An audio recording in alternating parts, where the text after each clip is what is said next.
Hello, welcome to Convergent Dialogues. This is Xavier Bonilla.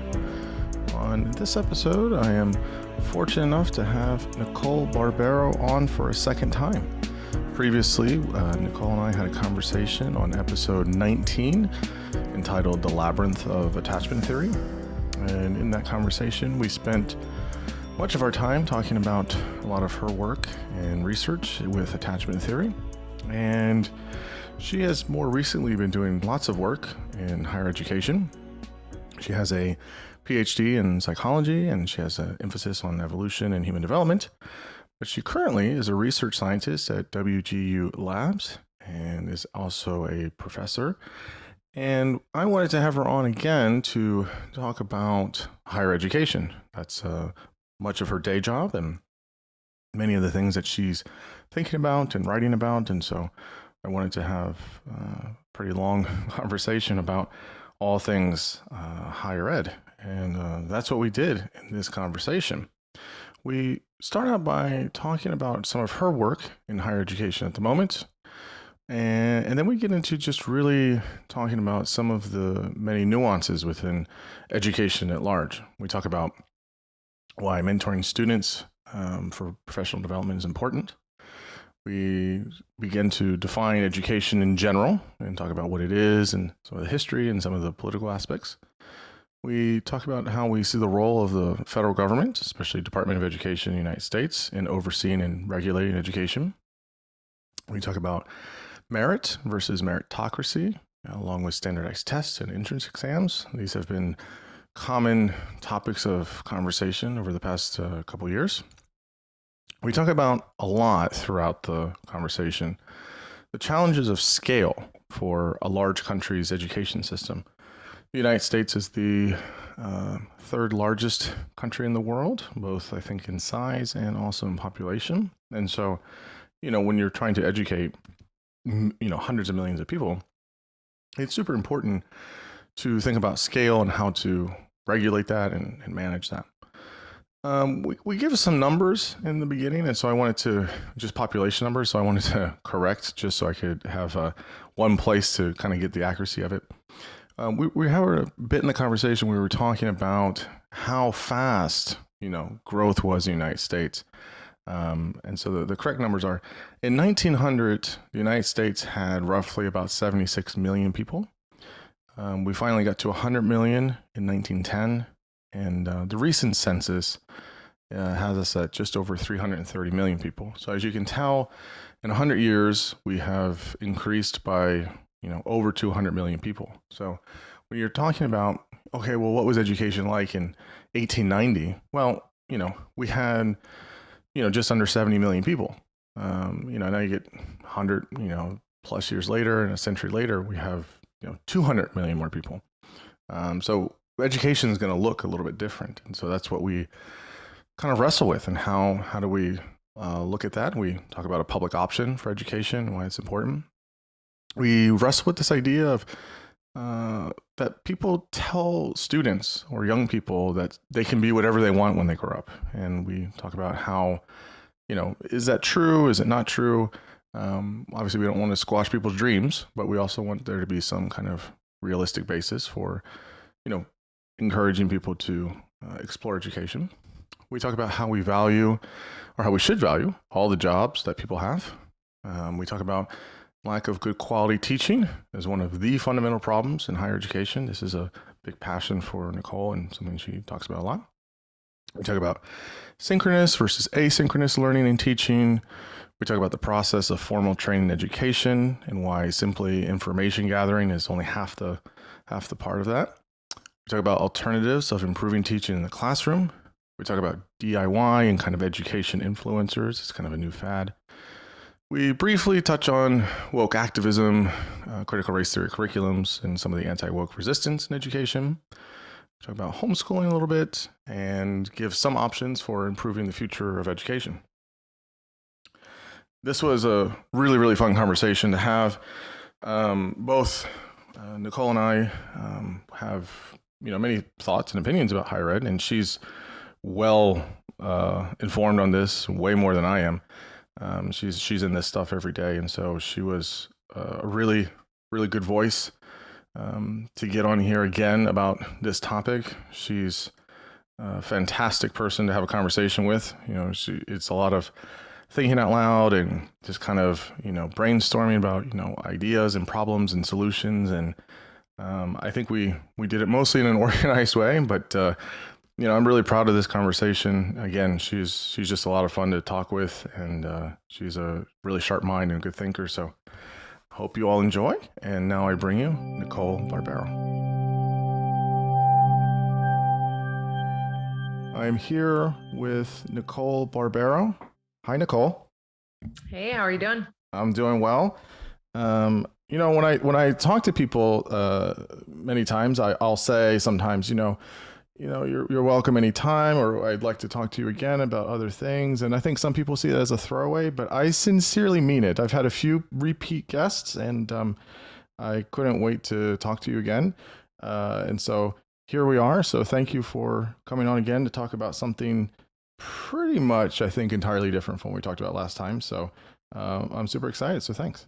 Yeah, absolutely. Thanks for having me on again. I'm really excited to be here. I'm looking forward to this conversation.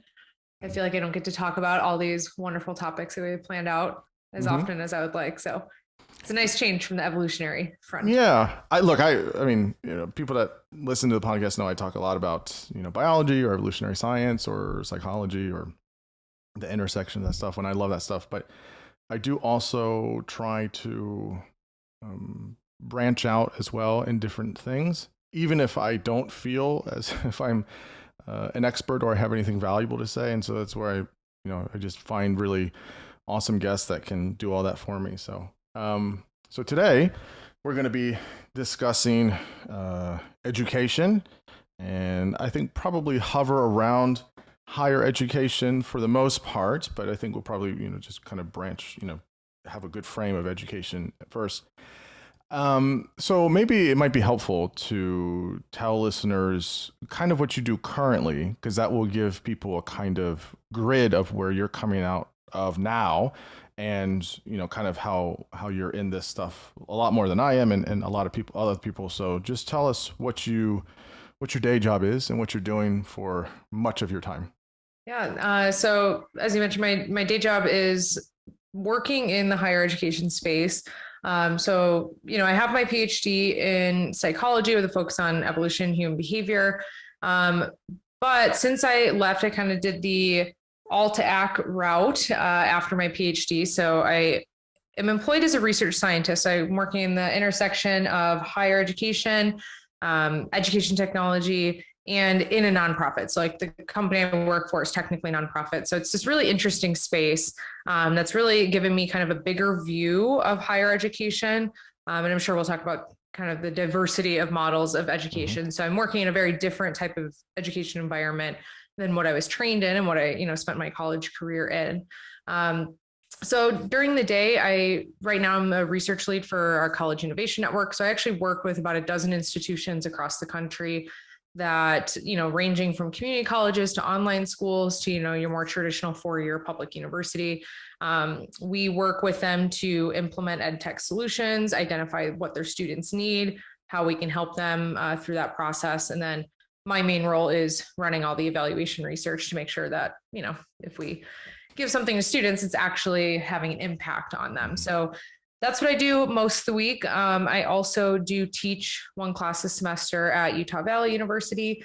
I love being in the classroom. It's, really where my core passion is. So that's really kind of the bridge of what's got me so into this higher education space. So, me working in that space full time, but also being in the classroom, which I think is, the core, or it should be the core of our higher education institution. So I've kind of moved away from kind of more of the academic evolutionary research and more into kind of the broader higher education space as a research and, teacher professional. Mm-hmm. Yeah, no, that's wonderful. Your online presence is good. And so, I like to see all of the stuff that you're doing, which is really great. Interestingly, so you and I aren't old people. So, I haven't had my doctorate for 35 years or something like that. And so neither have you. And so a lot of this stuff feels, not that far away for me.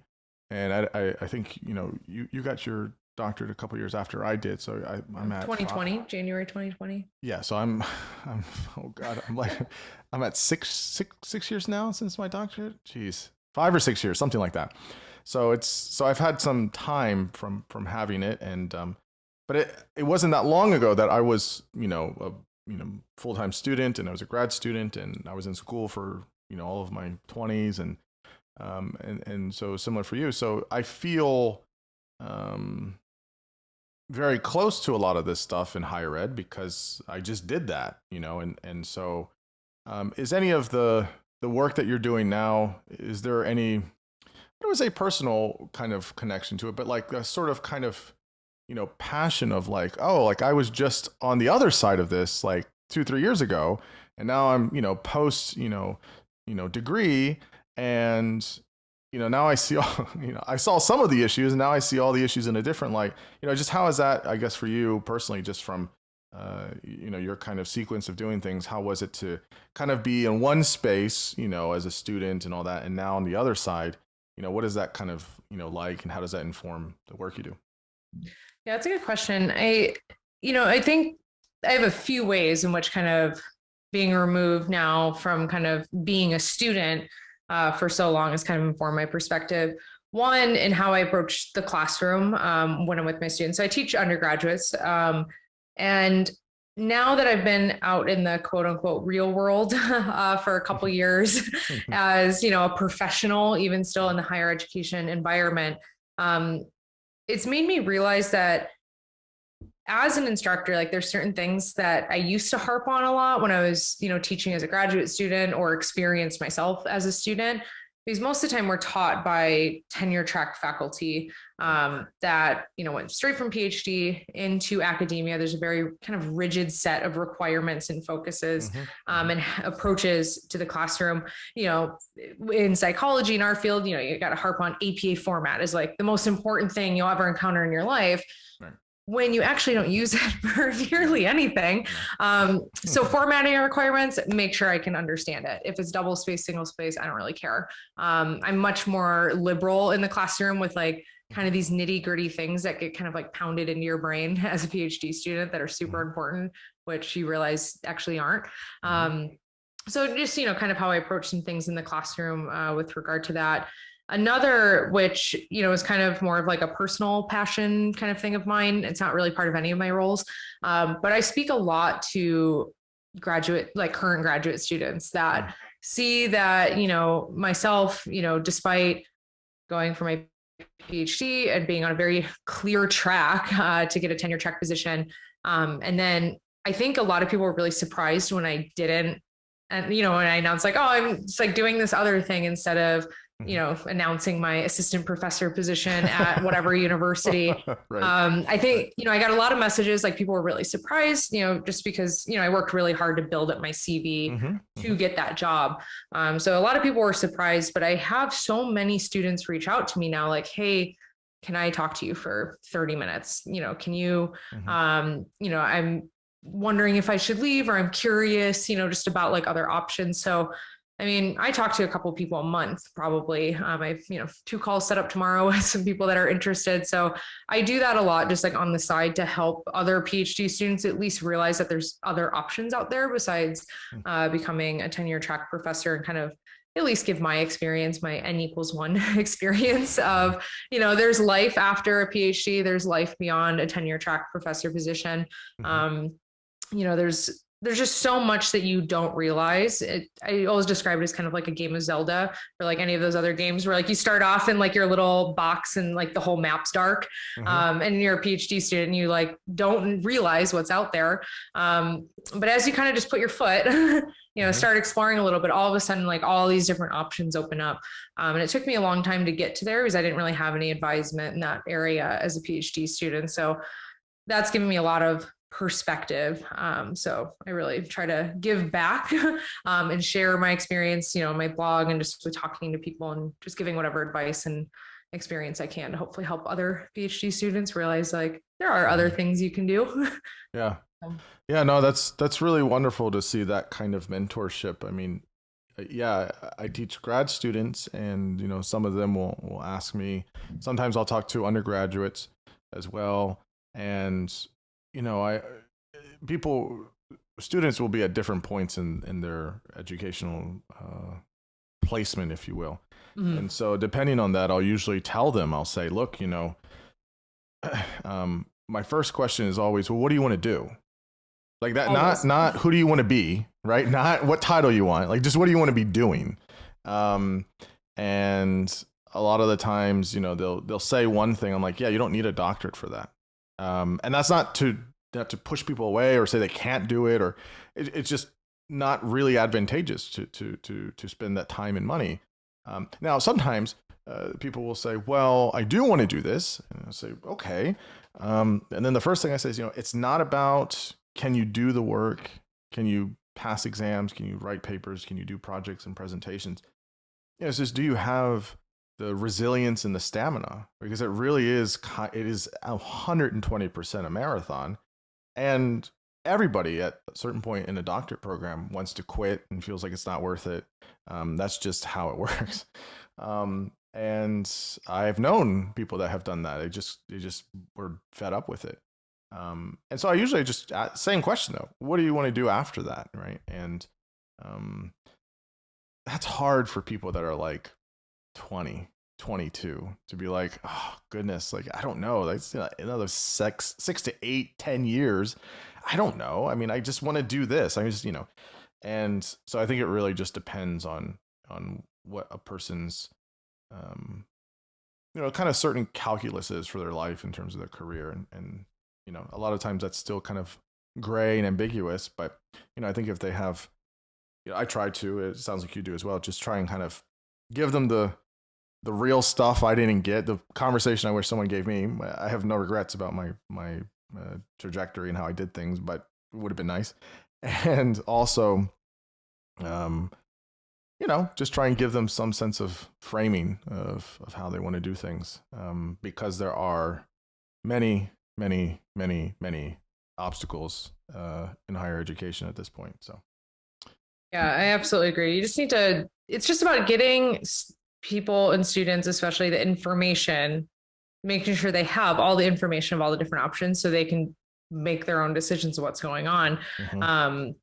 Just during PhD, I didn't have anyone that had that experience. I had to seek that out myself and kind of, you know, stumble through the interview process, stumble through the application process, like of, you know, these alt-ac careers and stuff. It was so stressful. It was like the last 3 months of my PhD were so stressful trying to figure it out. And I'm like, why am I not getting interviews? Or like, I don't have these skills, because all of a sudden you realize that you have no skills that the job market demands. So it's a lot. I've learned a lot about, you know, the real world, so to speak, and, you know, what PhDs offer and, you know, what skills I actually have, because it's very not apparent when you first try to go on the job market.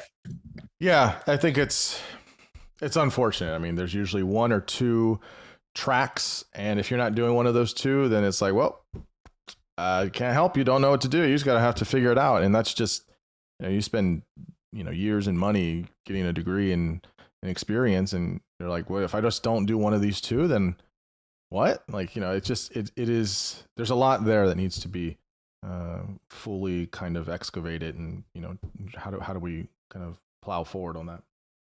So, all right, let's talk about, we'll just start loosely. Again, you're not a historian, I'm not a historian, all that stuff, but how do we usually frame, or how do you frame, I guess,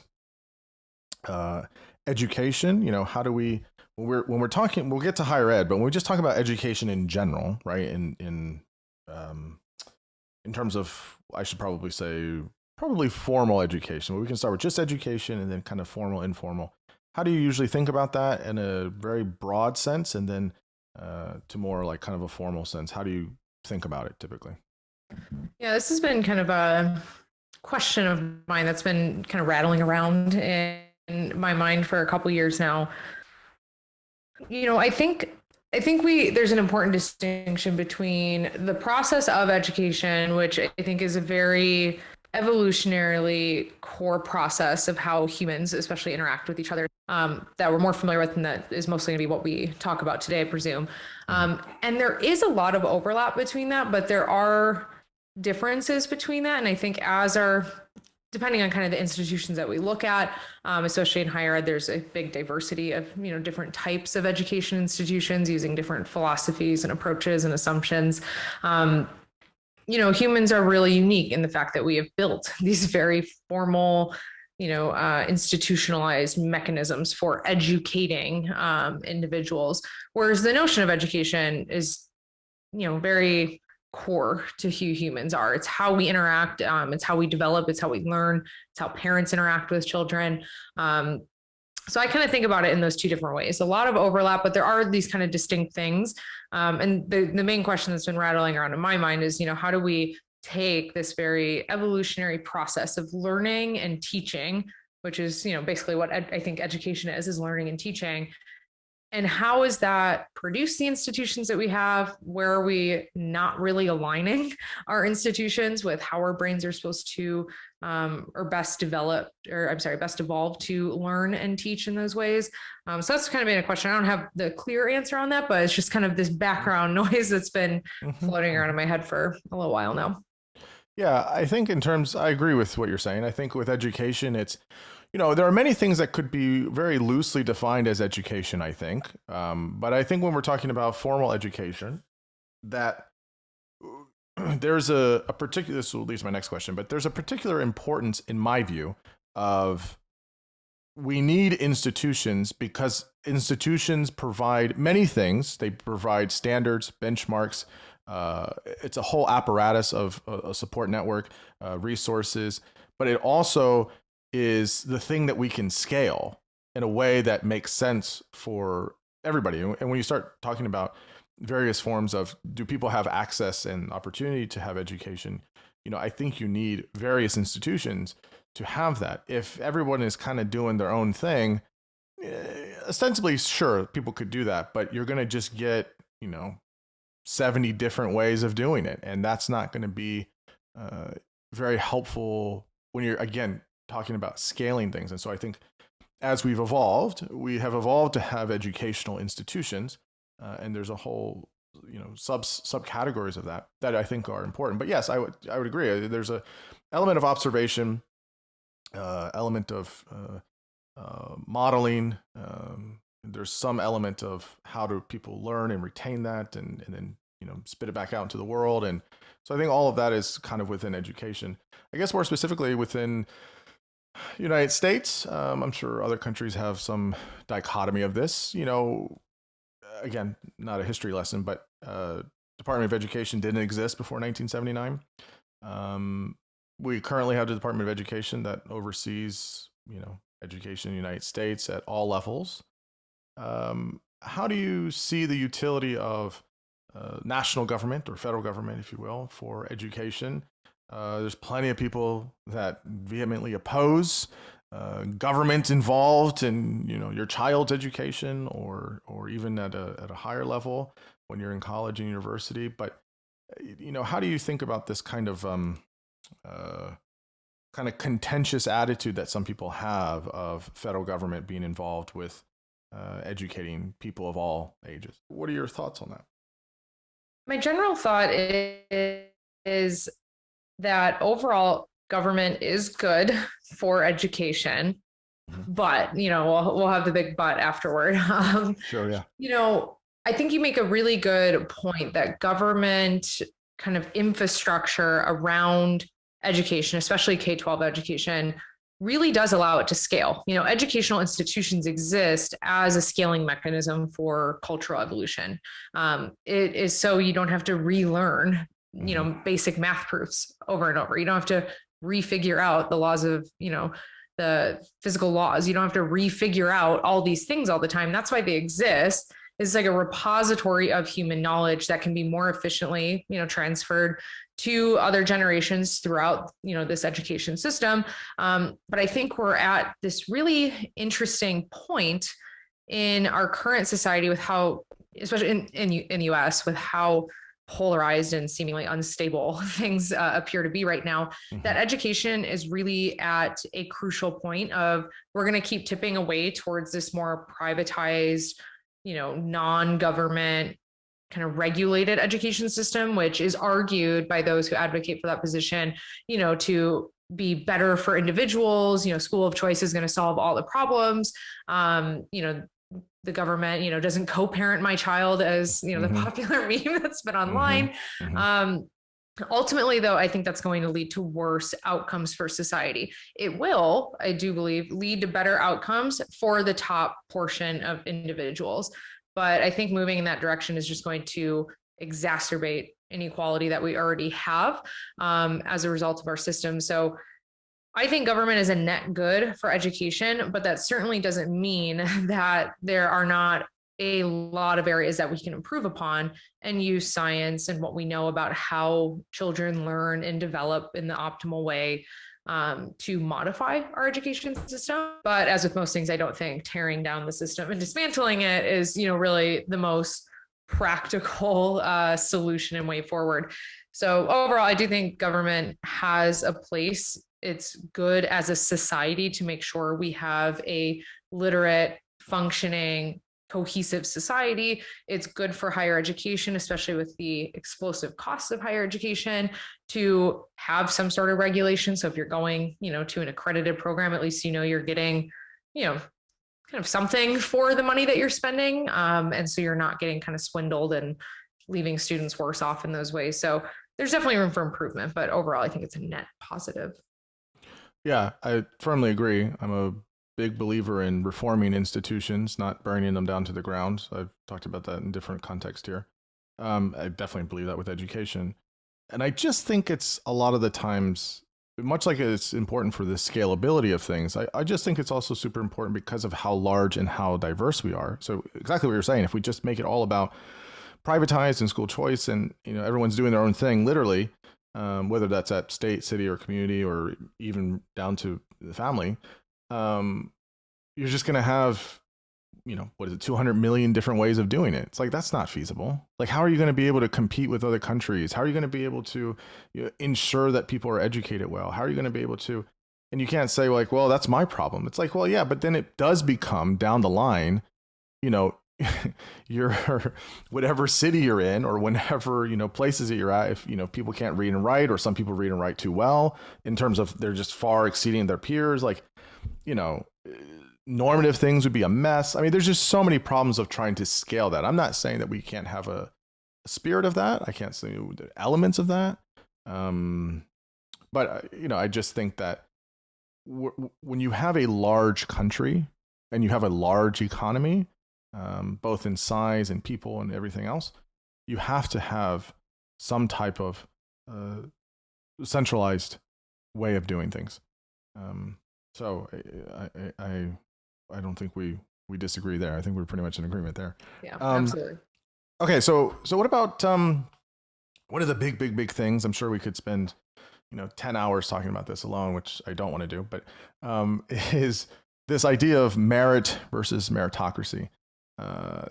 How do you define these two, or how do you see them as important distinctions to make? Right.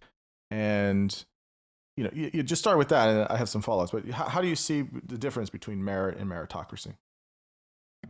It's a tough one because it seems to be a really popular topic right now. I think last year, probably 4 or 5 books on basically the same exact topic came out last year. So it's, it's very popular right now. I don't like either extreme position on it, especially when it comes to education and society more broadly, but generally in education, like, we do have, and I know you just spoke to Paige Harden, we do have like, distributions of abilities and skills and interests of, humans, which absolutely has an impact on, kind of to some extent where people kind of fall within our society. But that doesn't mean that your actual like effort and education and work that you put in, it doesn't take away the idea that like we should reward merit. So I think, the answer is always kind of in the middle. We have to, in the way that Paige advocates for, we have to recognize that there are inherent differences, among individuals in terms of their individual abilities. And that if we have, like the idea that like, this myth of meritocracy, I don't think we're not rewarding people on merit, but we also have to recognize that other people have kind of opportunities and things that are passed down either, from their generations or from their institutions that they are involved with, that also gives them kind of a leg up. So like both sides of that debate, I think, are true. How to reconcile that, I'm not 100% sure. I don't have the answer to that, but I don't think either side that's arguing for or against these ideals of we should reward people on their merit and, like hard work, that they put in, that do put some people in better positions throughout their life. Some people are, born into really unlucky, crappy situations, and that we need to recognize as well. That said, I don't think we're ever going to have a society where every single, this equal or equity ideal society where everyone has the same, outcome and exactly same, precursor and likelihood that they're going to end up in a certain way or a certain place. I just don't think that makes sense. I think that's an ideal that probably will never be achieved, whether that's a good or a bad thing. But people do work hard and people do put more effort in than other people. And like those things should be rewarded. But how we reconcile that with kind of like natural variation and abilities and skills and interests, I think are important. And I think one reason where we are running into the issue right now with this, like, is this a meritocracy or not? Is the fact that our society rewards a very specific set of capabilities or skills or interests, a lot of which relate to education, which has gotten us kind of in this, you need a degree for everything in this big arms race of credentialing that we're in currently. Right. Again, how you actually address that on like a macro, like economic policy area, very far outside my expertise, but with most things, it's always somewhere in the middle. So I'm a little uninteresting in that point sometimes. Yeah, I also saw the past 2 years, it was a very hotly debated conversation. And I don't know, I also don't feel super impassioned one way or the other. I think people should be rewarded for the work that they put in and the effort they put in. I think it is complicated. So I'm going to slightly contradict what I just said.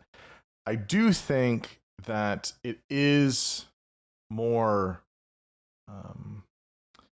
there obviously should certainly be a standard or a baseline of what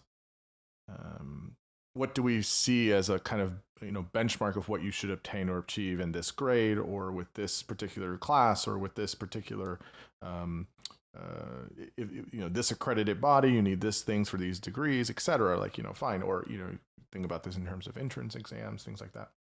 But, there are some people that are going to be smarter than others. Okay. And they're not going to have to put as much work and effort, and they can still get a similar result for someone that's maybe doesn't have all the IQ points, but, if they put more work and they're diligent, they can, really, through hard work, get somewhere as well. And so I think that it really has to be sometimes on a case by case basis or sometimes more localized. I don't think it should just be, flat across the board. This is what it is. You meet this or you don't. That wouldn't make sense. But this idea that, systems of meritocracy, I don't know. I mean,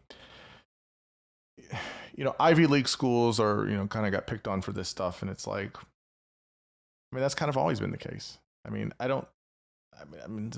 it right. But it sure, somebody so-and-so grandson went to this place and that's, whatever, how they got in. Sure. Is that right? I don't know. That's one school or it's a couple of schools. Like, I don't know. I don't have an answer to that, but I think what happens a lot of the times, you could probably, extract this to many things in conversation with society now, is folks will take, 10 occurrences of something and it's an epidemic of, mass proportions. And, yeah, it can be a problem, but it doesn't mean that it's happening in every single school district and every single college and university. It's happening in these places. Now, maybe I'm being too Pollyannish. I don't know. But, and it's like, okay, yeah, are we going to hear more about things at Harvard than we are at Oberlin College? Sure, of course, because it's Harvard. I mean, Oberlin College is fine. Anybody listening at Oberlin College, no. Got to cover your bases. I'm not saying Oberlin College is great. They got some really great programs there, and Harvard's got some great programs. Whatever. I'm just saying, as a comparison in terms of size and stuff. So I don't know. I mean, this systems of meritocracy. I don't know. And the further point with everything, right? You see a problem. And many times in society, we have to put everybody's favorite lenses on of race, right? And so now meritocracy systems are racist or whatever. They're misogynistic, and it's like, I don't know. Even if they were, I don't know how helpful that is in trying to find solutions.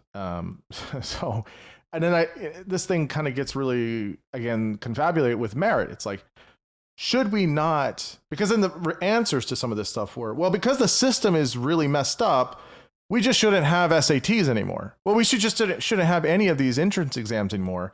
Let's not have any of them. It's like, well, look, I don't like standardized tests. They suck. They're awful. They don't really measure what you know. But, when you have how many thousands of applicants, you need a benchmark. I'm not saying it's the right one or it's the perfect one, but you need something there, and that's what we have. I don't think you should toss it out. What about people that do well on those and they do get a 1,500 and they're able to do well in school and they have a good GPA and stuff? Now you're taking a metric out. I don't know if that really helps the people you think it's going to help. So I just think people have this kind of knee-jerk reaction to things because of 20 cases of this happening that have some exposure, and all of a sudden the whole system's flawed. It's like, yes, there are many problems with the system, but I don't know if we have mass amounts of, issues with meritocracy and all that. So again, I'm saying what you're saying in a different way. I don't think that I'm not on one side or the other with this. I think there's problems with both.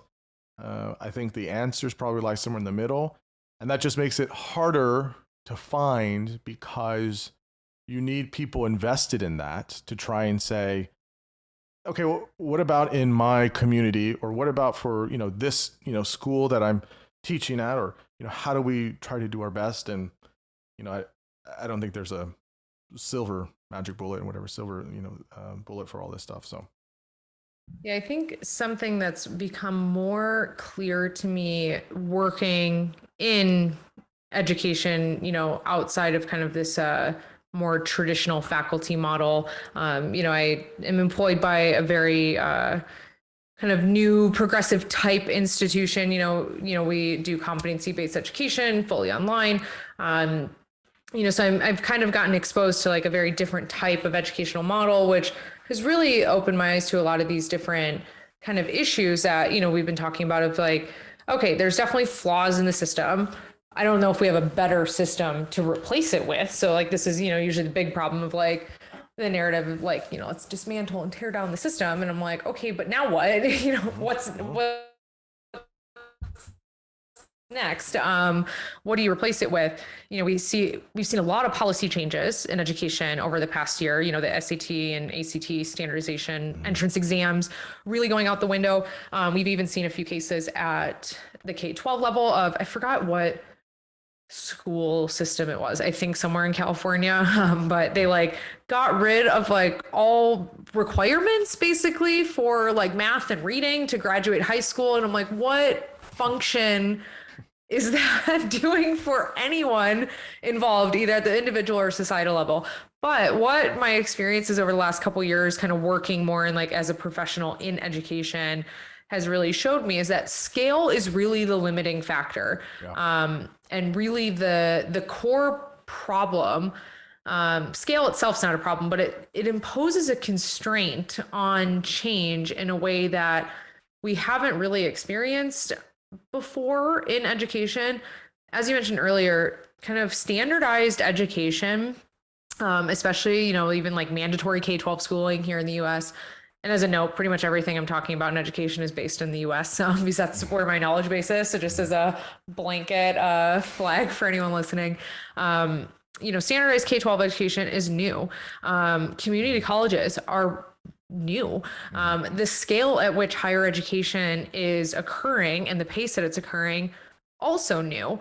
Research universities, new in the US relative to other countries. And, we our education system is really young. Like everyone's kind of an expert in education to the extent that we've all been through, at least 12 years of education. A lot of us, or at least a lot of your listeners, probably have, had some experience with higher education at some point. So we don't, the education system is really, really novel in that sense, but we all have experience with it. We all have like our own prescriptions of, what to do with it. But scale is really standing out to me as that key inhibiting factor, because if we have the number of students that are applying to higher education institutions that we do now, as you mentioned, like you need some sort of proxy, standardized, automated way to kind of get through those applications, because we can't operate education at the scale we have while having this like very individualistic ideal of like every student kind of progresses at their own pace, this whole personalization trend in education, which is again, just everything in education is repackaged old stuff. That's also another lesson that I've had. Nothing is new in education. We're all just repackaging the same things. But like this idea that every student should have their own choice. Every student should be evaluated as an individual, not a test score proxy. And I agree with all those things, but then when you actually face up against reality and how do you actually execute on this at the scale that we're doing in the United States, that's when we get these standardization metrics come in. We have, competencies that students have to achieve. We have, grade systems where we separate students out by age into these different grades. And we have all these kind of systems, these standardized automated systems that get put in place, which work for the majority. There's a minority that, depending on the proxy that you're looking at, that you're going to have some students that disproportionate benefit out of the system. And that's an issue. So a lot of these, at least what I see, a lot of these arguments against the system for education, whether it's at the K-12 or higher ed level, are well-intentioned. I don't necessarily disagree with like, this is the problem that we have, but it's not taking into account kind of the practical constraints of operating an education system at the scale that we are in the US. And I don't think let everyone make their own choice is a reasonable solution either, in terms of like, okay, well, let's just let everyone do their own thing. Like I just, the outcome of that is just massive inequality and probably a net negative for our country as a whole. Yeah, it was I think a massive inequality, and I think it just pushes us backwards, big time. So I'll just say kind of to continue on what you're saying with the practical elements. I mean, I totally agree, right? About like, we want to personalize things. We want to have qualitative education. We want to have things for each individual student. But and again, I don't want anyone listening to this to think that I'm saying this from a negative framework. This is just the reality, right? So I'm not saying this with a kind of negative overlay here. I'm gonna mess up my numbers. Roughly in 1900, I think the United States population was 100 million people. I want to say that's right. I could be wrong on that. Sounds great to me. I can go back and check this and add in the intro, I guess. But and so in 120 years, we've grown up to 330 million, right? So 1 century. Okay, so that's number one, right? That's the first point. Much of that happened through waves of immigration that happened, right? Which is totally fine. I mean, I'm a product of that, right? Directly, right? There's nothing wrong with that. I'm not saying that as a negative point. But you have, in the grand scheme of things in history, right? So between 1800 and 1900, there wasn't that much growth of people in the United States. There was, relative to other countries, but it didn't really stay too stable for too long. As we got to the 20th century, more people, more opportunities. Okay. And you get different people from different backgrounds, totally fine. But then you have this, influx in the 20th century of moving from an industrial, agrarian to industrial, but then really to this kind of digital age where things are moving so quickly and so rapidly. So we need to learn all these different things and how we're innovating. If you look at a country like Germany, Spain, France, United Kingdom, They're older, so they've been doing this a lot longer. They have different political systems, right? Much of these have some form or version of pretty standard, if you will, government education. They have other options too, from what I know, the limited knowledge I know about that, but it's not bad education, obviously. And they don't have as much growth as we did. Like Germany didn't have 230 million people in 100 years, right? They don't have the space, I don't think, for that many people. Like it just didn't grow that much in how the United States did. Obviously, we're bigger in terms of our size. We're also bigger in terms of our people groups. So it's like, that's always going to be a problem, right? The pragmatics of that are, you have, what is it, 170 million children, adolescents in the United States. It's something like that. Again, my numbers could be off. You have so many people. And then you have adults that are in higher education, right? You have so many people that are in and out of the education system receiving education. The only other country, there's only 2 other countries in the world that have that amount of people in an education system: China and India, right? Just because of numbers and because of size, right? They make up what, 2.7 billion people in those 2 countries alone. How do they do it? Well, they have a different system. They have a different way of doing things in China and India. I'm not saying we should do it that way, right? But I'm just saying scalability is a big practical piece here. I don't think it's the only piece.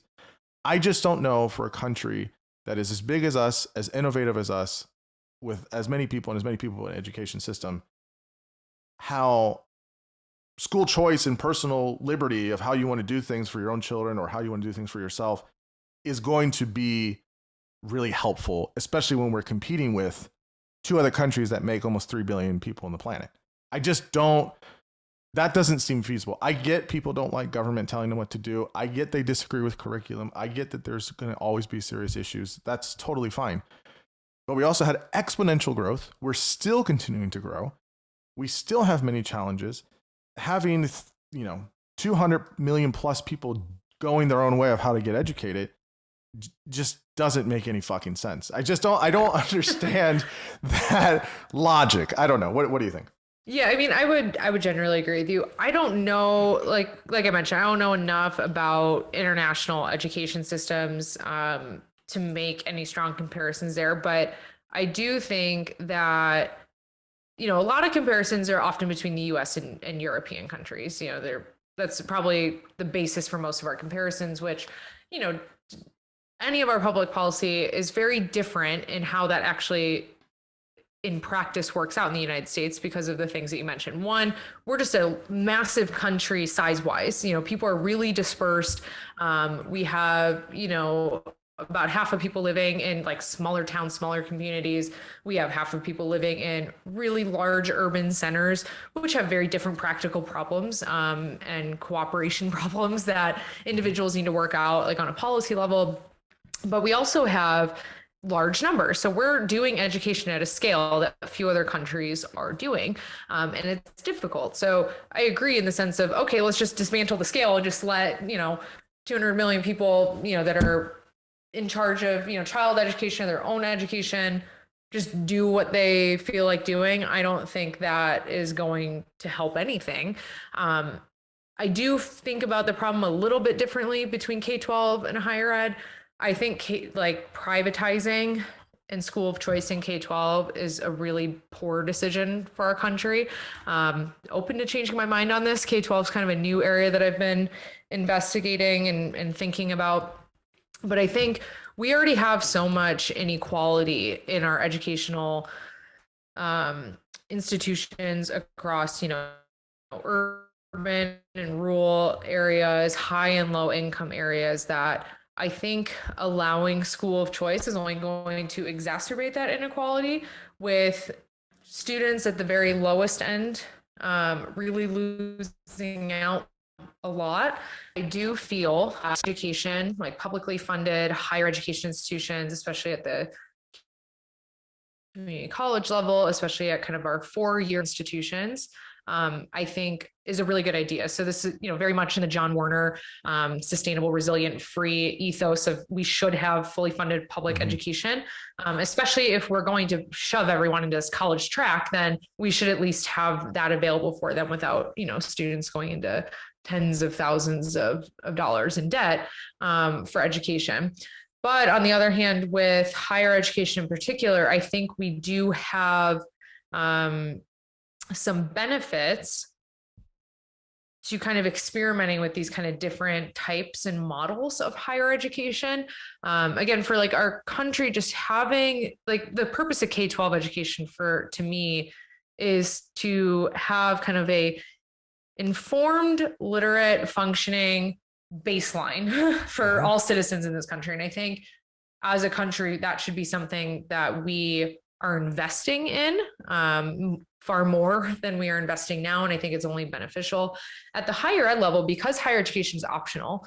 You don't need higher education, depending on what you feel like doing or depending on what you're interested in. So I think we have a little bit more room to experiment there and have a few different models while having a very solid public core that is available to adults that feel like, I just want to kind of go and kind of expand on some certain topics. So, I think there's kind of a little bit of difference or deviation to how I think about that with K-12 versus higher ed, but at both, there should be a very solid, robust, highly funded core for education here in the US. I think that's a net positive that seems to not be a popular position, which I'm not. So no disagreement for me on K through 12. I agree with you. Baseline, we need people to know how to read and write and do arithmetic. I mean, just the basics. I mean, of just life, just in general. Totally agree. Yeah. Just good for society. Yeah, just in general. I don't disagree with what you're saying about higher ed. I kind of I'm now comparing two things I should not compare. I do think education at the higher ed level is kind of like healthcare. In this one way, hear me out. I do think there should be a public option that you should not have to pay for if you want to do it. And it shouldn't be shit quality. Yeah. Now we should have more experimentation of choice and different types and all these different things. 120%. But there should be somewhere in there a public option for people if they don't want to go to a really fancy private school or institution or university, and they can still go and get a decent, good, valuable. Yes, thank you. College degree, person. Yeah. Right. And maybe that void is filled by community colleges. I don't know. I mean, I'm just saying there should be some avenue left there. So it's just in terms of a public component or how much the national government is involved. I think that should be on the table as well. Yeah, I'm really looking forward to seeing if this free community college plan actually pans out. I think that's a really good start. I think community college, especially if, we're viewing K-12 as kind of a baseline, not lowering standards of K-12, we're not just getting rid of the standards. We should have a high baseline standard for what we think that all citizens should have in order to be a functioning person in our society that's contributing if they choose not to, continue on within the education system. But I do agree that I think having a 2-year community college plan that's like a really solid core of programs that set students up really well to transfer to any number of universities. I'm really excited about that. I'm curious to see how it goes. Well, first if it passes and then to see how it goes. I think we should have really robust core 4-year public institutions as well. Not everything is going to be an Ivy League, excellent institution. statistically, that doesn't make any sense. So, I'm just really curious to see how this goes. I think we should have a very solid, robust public core of higher education that students can fully utilize and get a good, solid career. So this isn't like a discount version of education. Like, this is a robust model of education that's helpful for a majority of students. And then we have kind of this outside kind of innovation space that, depending on careers that you want to go into, like coding is a really great example of, if you want to do kind of these like a 4-year degree, with a liberal arts kind of core, may not be the most effective use of your time. And maybe a 2-month coding boot camp is, but that's why I like having these different options, because depending on different career paths, like there may be more effective and efficient ways of educating individuals who choose to go into those careers, rather than, this traditional liberal arts education, idea that we have for a lot of schools. So I like the more innovative higher education options. The K-12, we need to keep that there. Yeah, no, I agree with you 100%. I guess my last question here before we move, kind of strictly to some of the challenges with higher ed, numerous challenges with higher ed. This idea you were kind of mentioning there is this idea of like, you can be anything you want, or you can do anything you want to do, right? If you just go to, everyone needs to go to college and university. I just feel like that's an antiquated notion that we have, we haven't turned that lease in yet, and we just need to kind of turn that in and get the updated version, because that doesn't work anymore. I think for boomers, telling a bunch of Gen X kids that was totally right.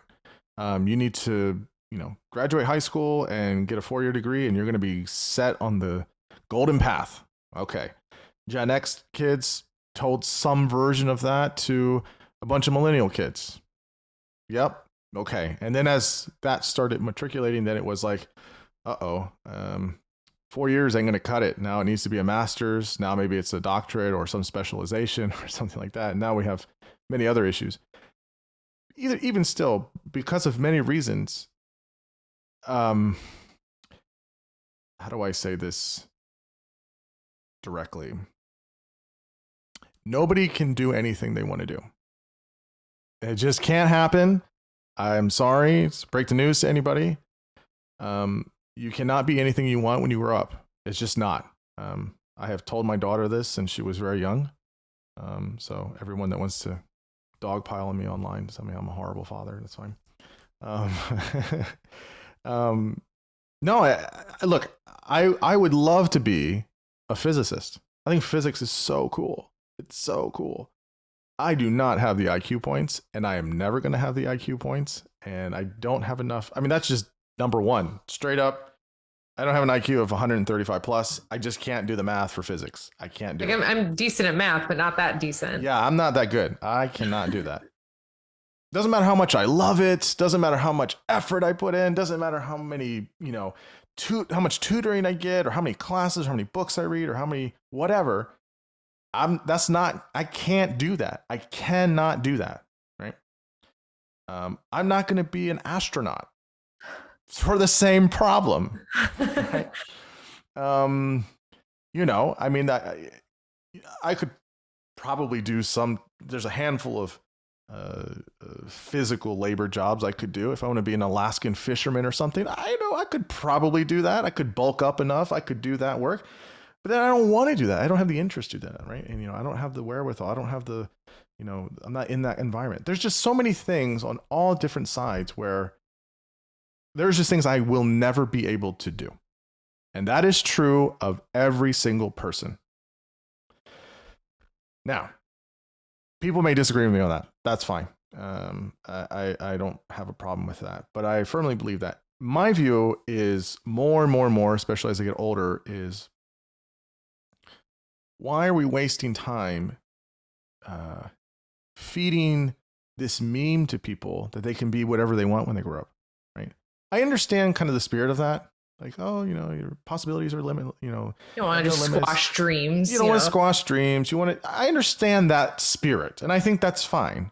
But I think pragmatically, at a certain point, I think we should probably, if we spent more time investing in different pathways from maybe middle school, early in high school, then you can decide, like, look, based on interest, based on academics, based on passions, based on many things, here's your, three options that you could do, right? Here's your three paths you could do. Yeah. You can do this, probably going to be less likely that you'll be successful in this, but it's a possibility. Go for it. Here's another option. Okay. Here's a general area that, it's a domain. It's an area. It's a domain. I used to strongly believe that everyone needed to go to college. Everyone needed to go to university. Everyone needed to have a 4-year degree, or they needed to go as high as they could in education. And I don't believe that anymore. I just don't believe that, because a lot of people don't want to. There's a lot of people that formal education and formal schooling is just not for them. They don't have the passion. They don't have the endurance. They don't have many things that are required for that. And yes, maybe they don't have, all of the IQ points for it, or all the academic achievement pieces that they need for that. Fine. That is totally fine. We should not shame that. We should not look down on that. We should not judge that. There's nothing wrong with that. Nothing wrong with that. Not everyone is meant to go and get, a doctorate degree. But that does not mean that other types of jobs or other types of training should be shamed or scorned or looked down upon, or it's less than, or, we can't just elevate in society doctors and lawyers and, maybe engineers or brain surgeons or, et cetera, white collar jobs, if you will. How do we think we have, starting with education, how do we instantiate some of these ways of trying to say, how do we set young people on the right course to say, look, you got 2 or 3 options, we're going to build and invest in them. This would be great to do. How do you want to pick it? What do you want to do? What is your choice? And then here's a kind of model. Here's what you could do. It's not going to turn out perfectly, but more or less, how are you doing that? Do you think that's a good way to kind of try and structure things, or is that too limiting of people's ideas or choice? Or some of the other counters are, a lot of people are so young, they need to figure out themselves, and so they need a gap year or 2 years and need to see the world and live, or there's just counters to that. But what are your thoughts about especially when you get into high school, how are you figuring out, how are you helping students figure out kind of what they want to do and where they want to go, and do something that is within their means, and something that they feel passionate about, and something that makes sense for them? Yeah, I think I absolutely agree that I don't think the hyper focus on the college track has gotten us into a lot of the kind of areas of issue that we've had. So, we mentioned this kind of at the beginning of this whole idea that we have such a narrow band of what we value as a society, which is very closely tied to education and academic achievement, because of the whole hyper college competitiveness and this hyper focus on education, which I think is, we have all this kind of backlash to standardized testing and this and that, and we need to value people for who they are as individuals, not test scores, all of this. And I think a lot of that problem space would be alleviated if we as a country valued a wider range, that college, there's not this hierarchy of what is deemed good to do with your life. Because in the US, college has been at the top for decades and several generations now, especially since the post-World War II boom, where we really saw massive expansion of our higher education system. And so you can get into college, has been the number one thing. Everything else is seen as less than. We see a similar thing happen with PhD students, which, I advocate against, is like the professor, it isn't the top job. You can actually leave the professor and have a way better life than you do in the professor. Absolutely like there's right. all these other things that we can do. Yeah, there's all these other things that we can do. So I think kind of a cultural shift, the how of that, a little bit, harder. But a cultural shift where, like skilled trades, certificate-based kind of careers and things like that, where the college track, and moving into the college track generally is kind of on relatively equal footing with all these other things that you can do. Pushing students into college who are at high risk of not completing and then leaving college with, $10,000, $20,000 in debt, and then having the same job they would have if they hadn't gone to college, is just actively harmful to those students, rather than, we're trying to help you, because college is, the savior for everything that, you need to do in your life. So I think, I really agree with you on the fact that this kind of cultural shift,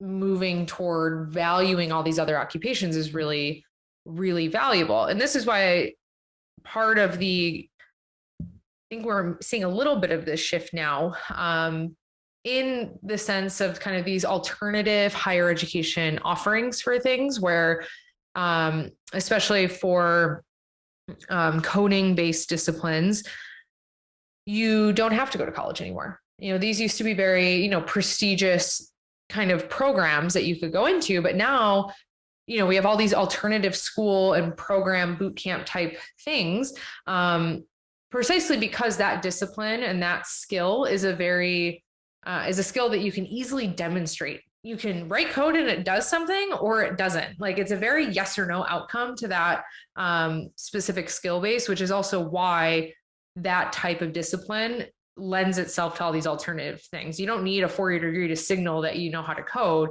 You can just sit there and show them code that runs and does something.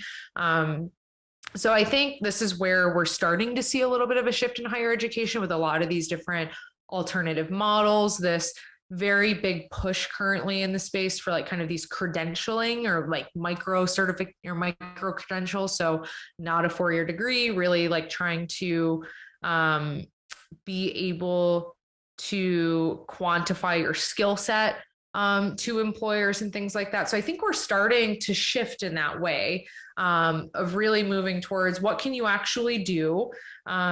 Maybe that a 4-year degree signals that, maybe it doesn't.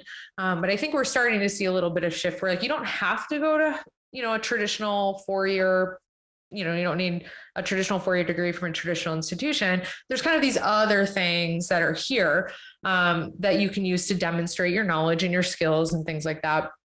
So I think that is indicative of kind of a shift towards this pushing everyone to college thing.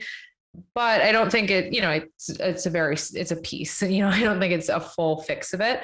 But I think we're kind of doing the wrong solutions to the problem of pushing everyone to college and the consequences of that. So rather than valuing other tracks in life besides going to get a 4-year degree and figuring out how we can help students figure out what path is right for them, value that, in society and set them up on the right path, we're just like trying to dismantle the higher education system of like, let's get rid of any sort of,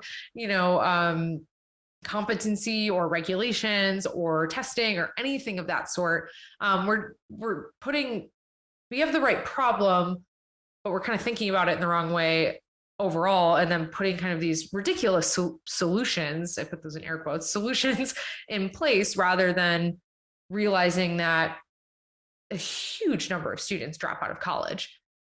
Either we need to really refocus our efforts on, if we're going to shove everyone into a college track, we have to massively rethink about how we're actually educating students and focus on retaining rather than just enrollment. Or we need to identify better ways to have kind of alternative or just different tracks, a variety of tracks for students. And how do we do that early on? Like you said, in the K-12 system, when I was my school system, which I honestly don't even know if K-12 school systems do this anymore, because it probably seems so taboo in today's climate.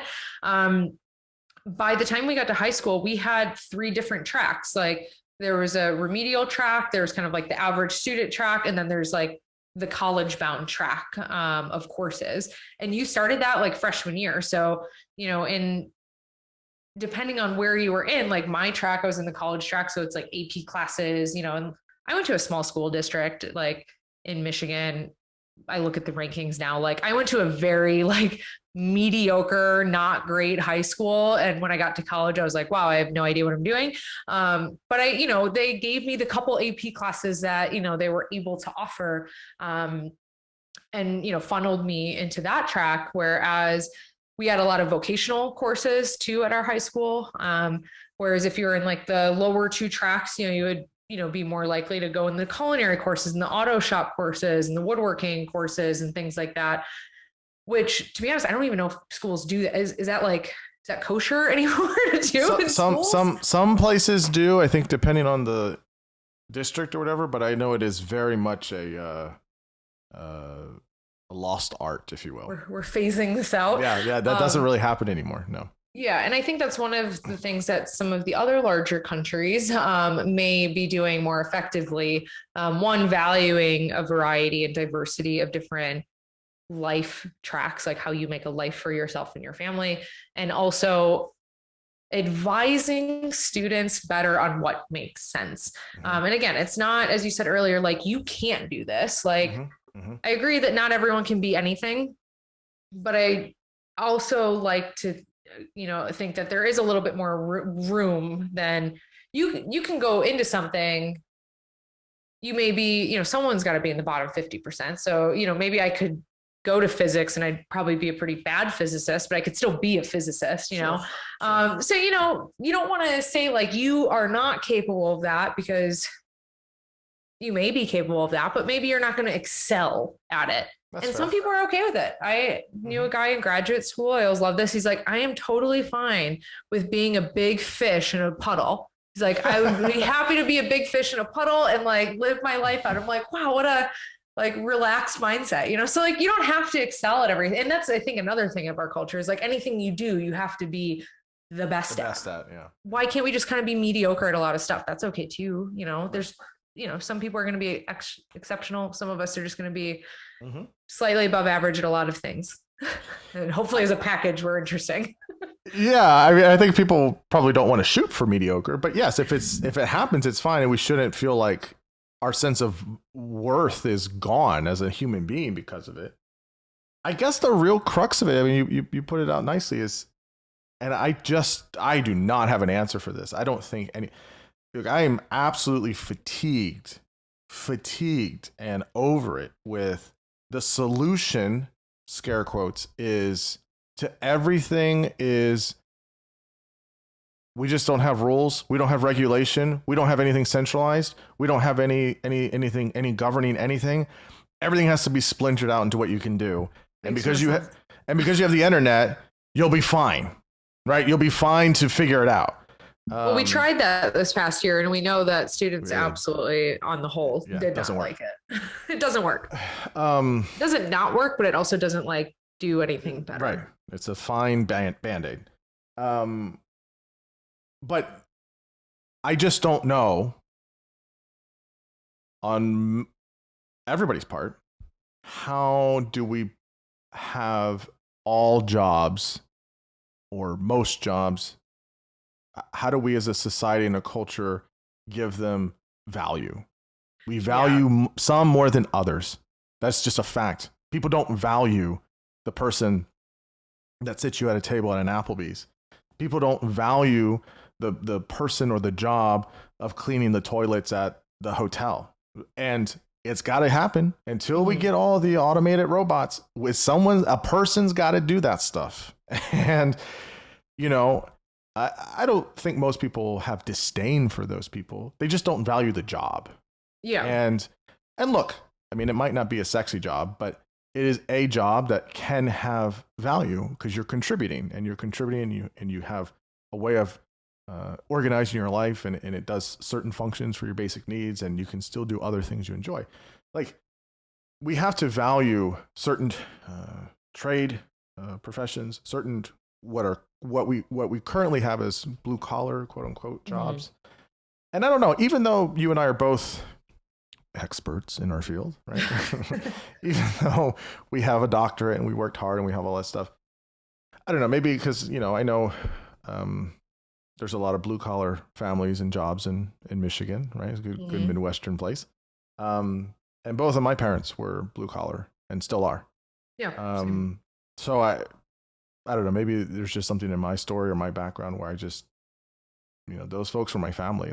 Those people, I grew up with them. We didn't come from that. So, even though I'm a well-learned person, I guess you could say, there's still the humanity of people, and there's still people that we have to place as a society most jobs having value. And until we do that, that is going to be a problem of how we put worth into the job itself, the people that hold them, what benefits we give them, how much we pay them, how we train them, how we see that as a respectable thing to do. And, that should be just as good in terms of a track or a trajectory for a person as the lawyer or the physician. They're different, and that's fine. But we need to have, in terms of our cultural norms, that is a value, and we're just not there. And I think that's really the $64,000 question, and I don't know if it gets answered, but we'll see. So okay. So in terms of we talked about education kind of broadly, and many of the issues tackling education, I think overall or as an applied thing. But let's and we've kind of been mentioning it, but let's touch on higher ed specifically. This is the very specific area that you're working in and focused on and thinking about. And so I almost don't know where to start. It's a big area. It's a big area, but it just has a lot of issues. And okay, let me ask it this way. Let me pitch it to you this way. Just a launch question. Yeah. Here we go. What do you think is one of the biggest plaguing higher ed at the moment? What do you think is one of the one or two or three of the major ones that, like, if we could kind of wrestle around this, we could be a little bit better? What are those, like, two or three issues, I guess, that you mostly think about are most problematic for higher ed?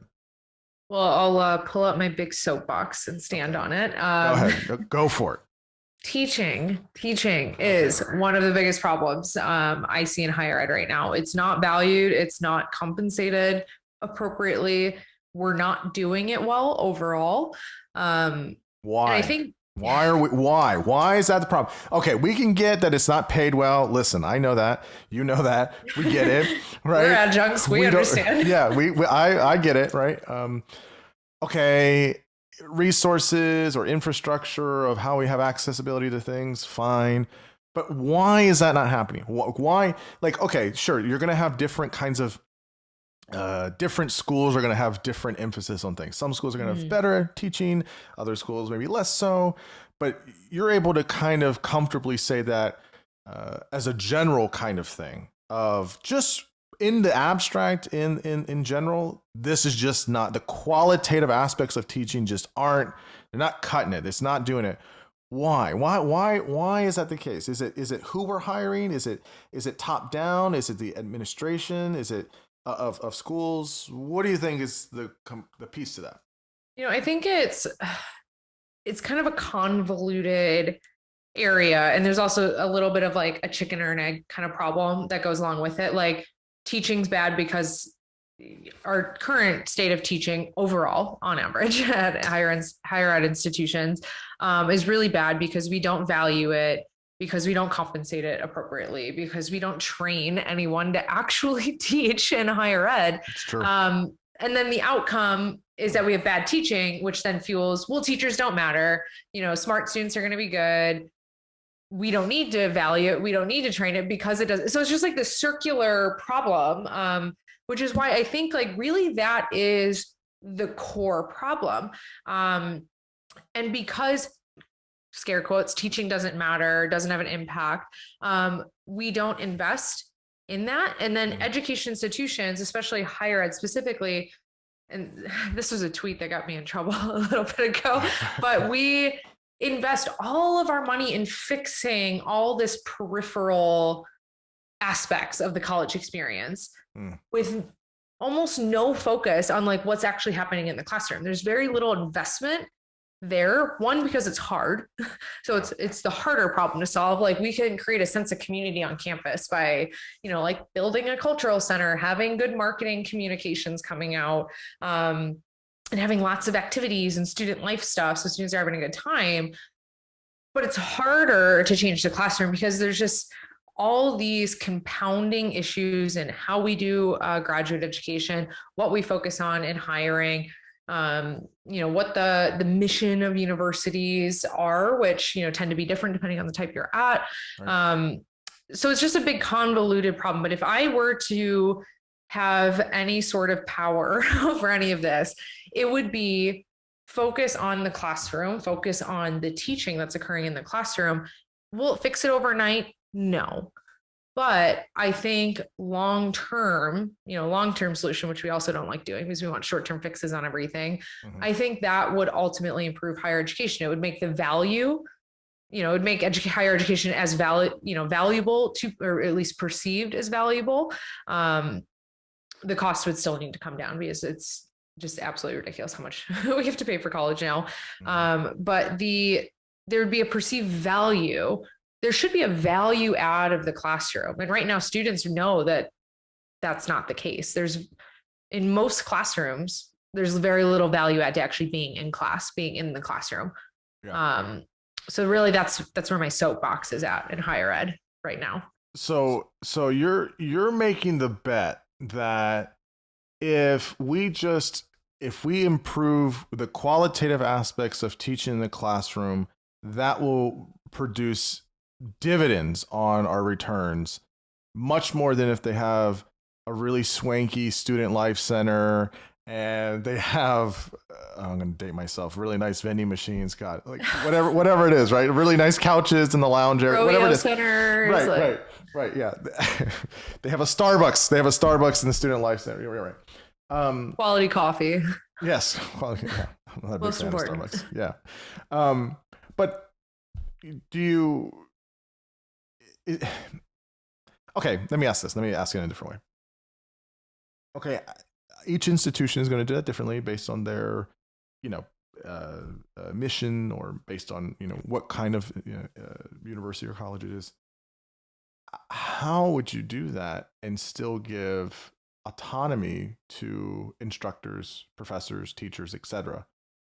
So I guess, if you're the overlord of this fictional university, you're the dean, right? How would you improve the quality of education, or in a general sense? What are some, maybe, again, it's going to be specific based on the school and stuff, but what are some generalized ways of which we could do that? I think we really need to actually pay attention to teaching in the classroom as a start. And what that means is really identifying ways that we can evaluate faculty on how they're teaching, the impact of their teaching on students, their teaching strategies, their evidence-based pedagogy that they're using. And, as you mentioned, that how do you actually do that? How do you actually get faculty to want to do that? Because the classroom is a very personal space, for faculty. I don't want a canned course. I don't want handed exams that I must give out to my students. I trust that you're paying me little as the expert in the room to design and develop a really good course. Now, it's in a very similar way. Think about how we evaluate faculty now with research, right? We don't tell faculty what they can research and how they have to do it. We give them full, quote unquote, full autonomy. So we'll push back on that. Let's assume though, faculty really can research, what they want. Sure. Sort of. But you don't have administrators like overlooking faculty of like, what hypotheses are you testing? Like what papers are you doing? But that's the core function of their job. They have full autonomy, but the goal is to advance knowledge production in certain areas. That's why we have search committees looking for faculty that are doing research in particular areas. Faculty are really extensively evaluated for their research output to get tenure. So they have to put, these massive, tenure packets together of all their work. They have to get funding. There's all these different ways, and there are problems with it in terms of like metrics tracking, like overemphasis on certain metrics. But we have a whole system developed to evaluate our faculty right now based on research, but we have almost no system set up to how to evaluate faculty based on teaching. Part of the problem, comes in on the overemphasis of research and scholarship, especially at research institutions. If you're applying to work at a research institution, as long as you're a warm body standing up in front of, a classroom, they really don't give a crap about your teaching statement. They don't care about what you're actually doing in the classroom. Currently, the only way, I've worked at primarily teaching institutions outside of my doctorate institution. So I've taught at both a community college, and now I'm working at UVU, which is a primarily undergraduate institution. I have yet to be evaluated on my teaching at all. And these are teaching focused institutions. I've gotten a few, your standard student surveys, student evaluation surveys. That's all we're doing. There's no incentives in place. We also, this also links back to doctorate training. I had one class on quote, how to teach, which was essentially the idea of our role as educators is to be a fire hose of information to students, and then they pick up what they want. And I'm just like, I could not think of honestly worse teaching advice to give to somebody as they're training. And then we just throw you in the classroom and you have to figure it out. My first semester, I was exams only, super rigid policies, full lecturing. I was getting through like 50 slides in like 45 minutes. Now looking back on it, I'm just like, I feel so bad for my students that had to endure my flailing the first semester that I was in the classroom. So that's why I'm saying it's like really part of this whole convoluted issue of we're not training PhDs how to teach. Because we get PhDs at research-based institutions that value research. So we're trained to do research. Clinical programs, do a little bit better on that because you actually have to do something. So you get trained in how to be a clinician, but you're still not getting really trained on how to teach. It's either all clinical training or research and clinical training, but teaching training is not involved. So then we get in the classrooms and we have no idea how to teach, most of us. We're not being evaluated on it. We're not being trained. There's no incentive structure set up. And then we're like, oh, well, teachers don't have an impact. And I'm just like, well, no shit. Like, why should they? There's only a handful of teachers that have a good impact in every department, is because they're focusing on being the best possible teacher they can be. It is a practice. It's something that you have to constantly iterate and improve on, but we don't give faculty the time, space, or resources or support to do that. And we don't train students to be good teachers.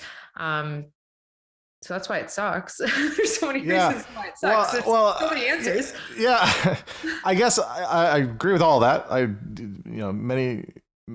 Many of those points I have experienced as well. I guess the thing that I run into that you didn't mention, but you may have run into this as well, is so I'm not I also did not have the class on how to teach or how to be a professor. Or I don't have that. No one has that. I don't have that. But I have a really big passion for teaching. I really enjoy it. I enjoy conversations. I enjoy science communication that's done well. I'm a big, like my soapbox is I hate when people sell the snake oil. They do the shortcuts.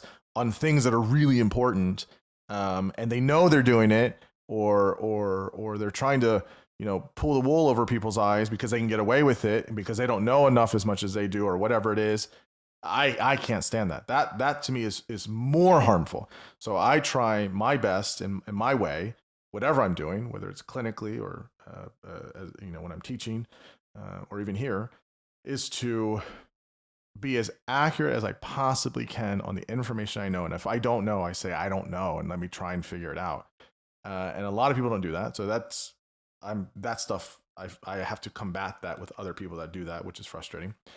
But one of the things that is also frustrating is on the teaching side is, I think, yes, financial compensation, if we can call it that, is not there, right? So you're going to get, if you get adjuncts or even part-time people, they have another job. And so if you're just going to pay them X amount that is not worth the hours they're putting in, they're going to be like, listen, I'm only getting paid this amount. I got another job or full-time job I'm doing. I'm not going to put all this work and time and energy into this. No way. Like, I'm going to phone it in, ramble on for, 2 hours. Here's an exam and a couple of papers, and that's it. Well, that's a big problem. So I think if you pay educators well, especially if they are, part-time or adjunct, even full-time people, I think that that could go a long way, because they'll be like, I am getting paid, I should probably put some effort and energy into this. But I find the biggest thing for me or my experience has been, many times I'm hamstrung by what I cannot do.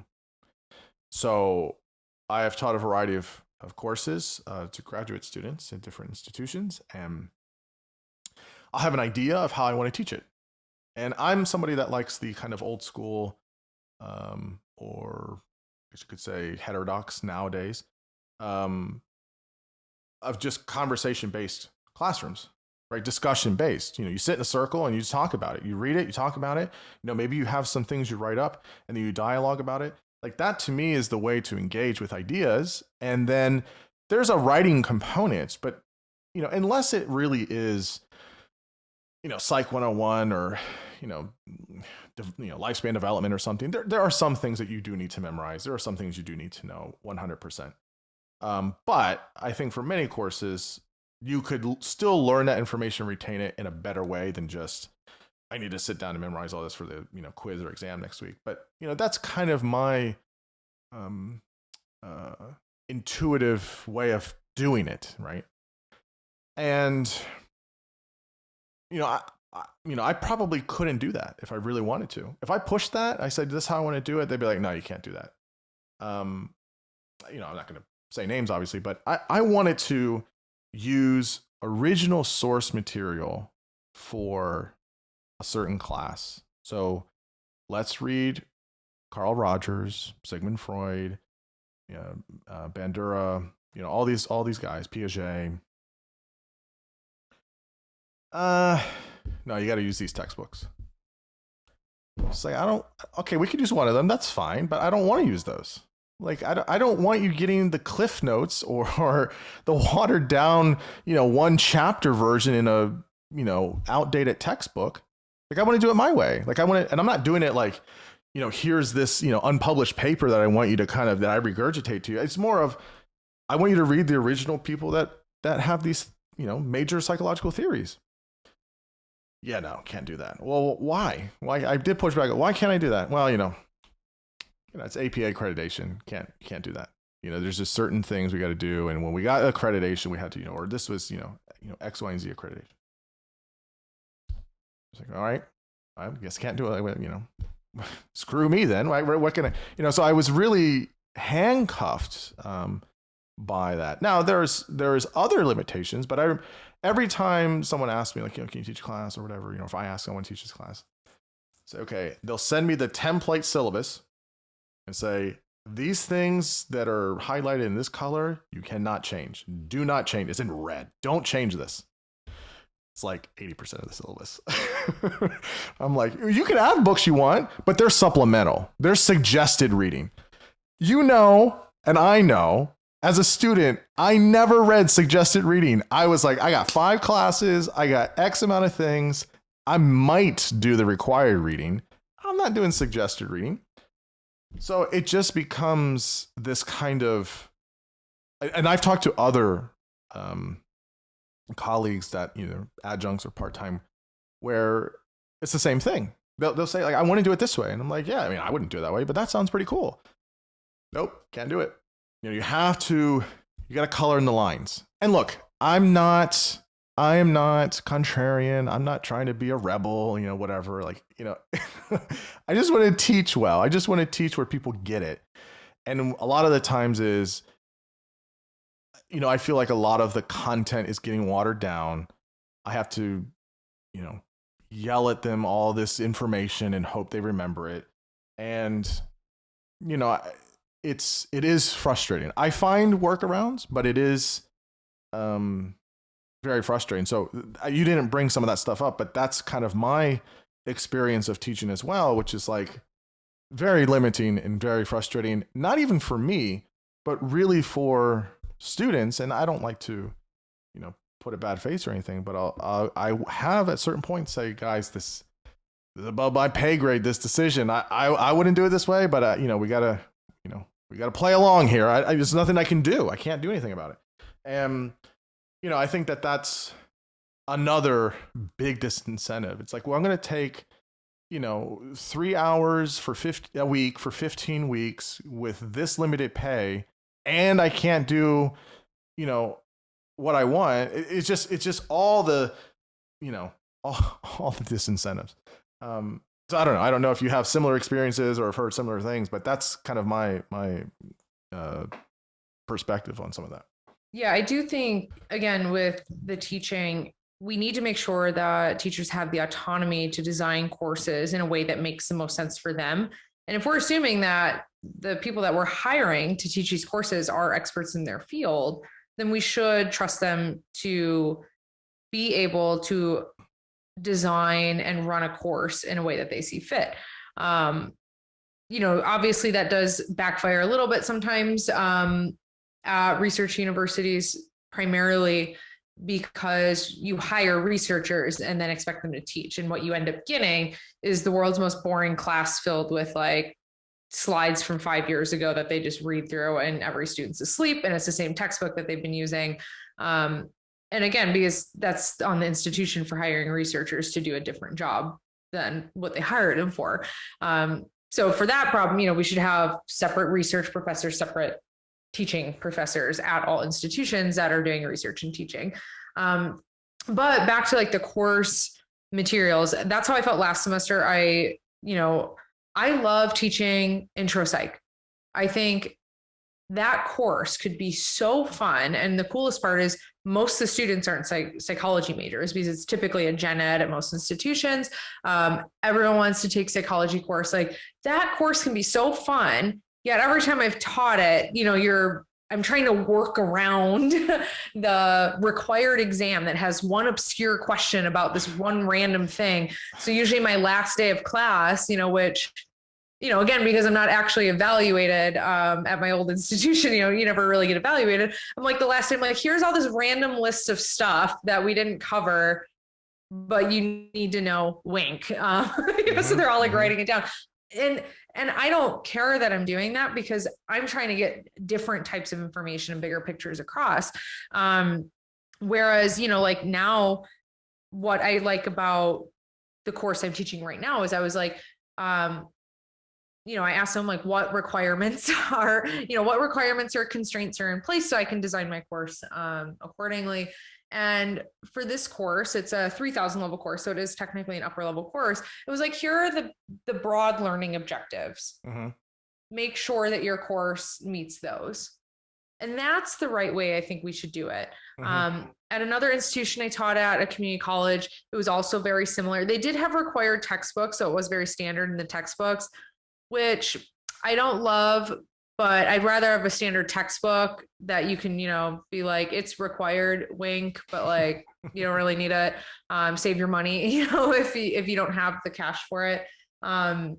Whereas they did have like, you need to hit these like 3 core learning outcomes in your course, and then just demonstrate and just show us how you evaluated them and how many students, achieve proficiency on those outcomes.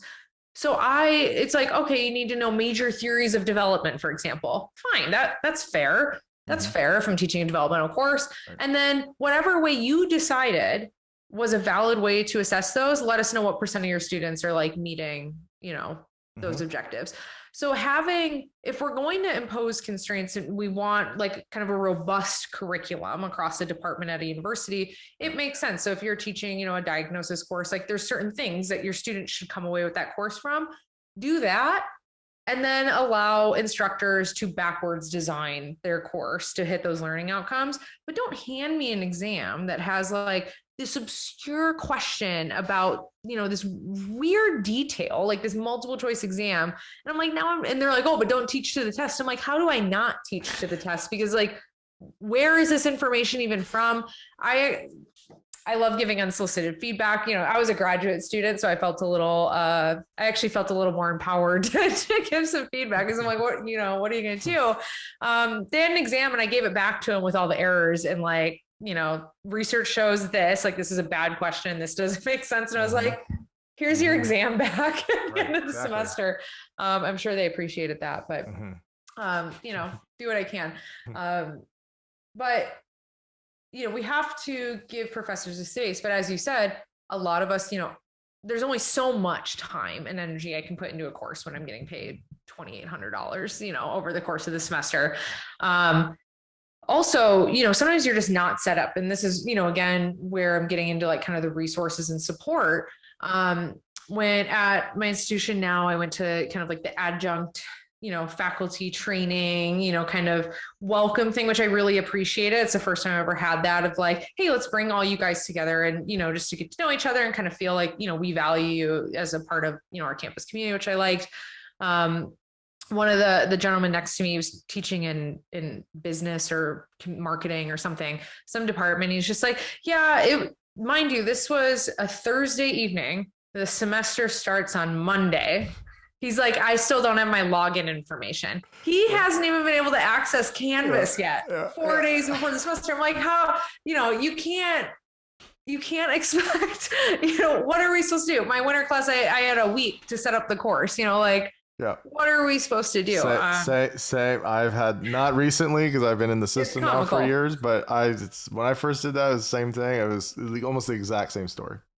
It was like, I'm teaching Tuesday night. It's like, yeah, I don't have a login. Well, have you looked at the shell? And it's like, I can't get into it. Oh, have you talked to so-and-so? Yep. Well, what happened? I don't know. I'm still waiting. I've sent 3 emails. Oh, well, you need to get, I was like, yeah, I do. What can I do? Really helpful. Yeah, it'd be great. So I'm not doing it the night before, when I've, wanted to prepare for a month or so beforehand. Like, yeah, I totally agree with that. Yeah. And, us focusing on teaching involves actually hiring in an intentional way, not to just kind of fill bodies in a room, making sure that faculty at all levels have the training and support and time that they need to actually develop courses. Like if you look at professional, like instructional designers, which is like a whole field, who develop courses, like they're paid quite well and are given months to like develop these full courses. And we're giving like adjuncts like 2 weeks tops maybe to develop a whole course. Like it doesn't make any sense. And that's where, that value comes in.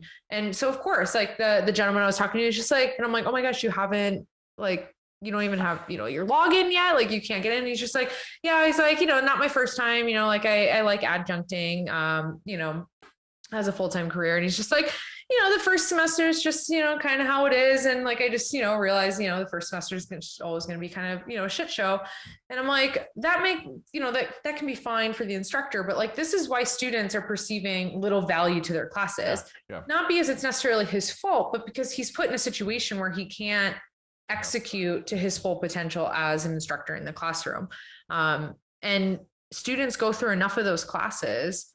I only remember a handful of professors over 10 years in college that were really exceptional at their job.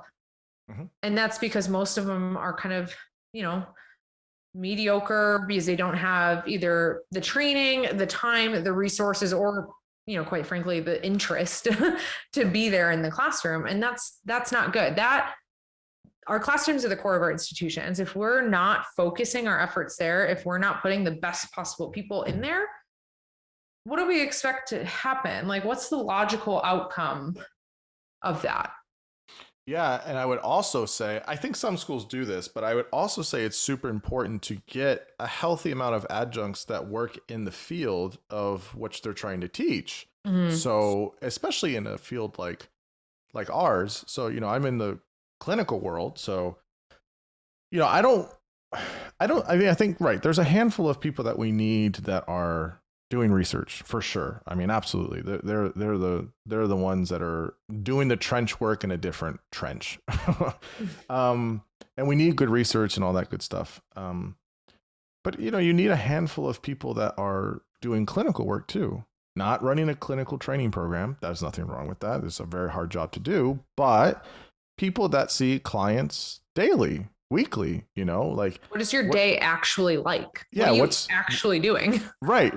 And how are you seeing all of this? Right? What's your experience of doing this? Again, not everybody needs to be doing that, but I think a healthy amount. I think adjuncts do or can be positioned for that, because it's, if you think about the student that's there, they get a kind of full menu of exposure points of material, right? It's like, okay, this person is very esteemed and they're well published and maybe they're an expert, et cetera. And then I have this other class where, it's someone that's been doing clinical work for 15 years. Great. That's a very robust learning experience for somebody. But again, that's one additional layer on top of all the other things we just mentioned about it. So we're not going to solve it, but it just there are many issues here that I do think it is a kind of probably another piece of this is we just need better and less political administrators and administrations and institutions that have good, just kind of the basics as the focus, less about the presentation, although that's important, or less about all those other things, like it just the basics. And if your student body is if you're getting feedback enough about many people where it's just like, I didn't really learn anything, or I could have learned all this watching a YouTube video, or I've heard students tell me that and I'm almost in tears. I'm like, oh God, that's so depressing. And I would be pissed spending unreasonable amount for this class, and the professor is almost irrelevant. That's why people have this very cynical, I think, attitude towards higher education and the value of their degrees, because it's like, yeah, I could have learned 80% of this in all these other places. And I do think it is a very key problem that you bring up about the qualitative aspects of teaching that are, not very good at the moment in the abstract on average. And I think the last year and a half really, I don't think it caused specific problems, but I think it really exposed limitations in our teaching capacity on average across higher ed. Students are like, this is not worth, the same price as it was. Grant you, a lot of faculty, again, this is, a fault on the institution itself, are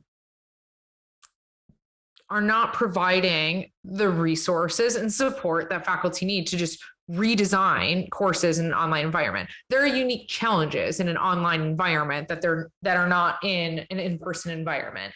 So those, and again, teachers don't have training. The only training opportunities that are available to, instructors for teaching at institutions are usually through like some sort of center for teaching and learning, some variation.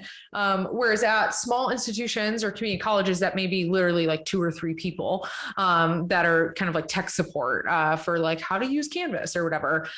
To larger, really robust institutions like the University of Michigan has a massive, the original Center for Teaching and Learning, huge support there. But a lot of this is opt-in.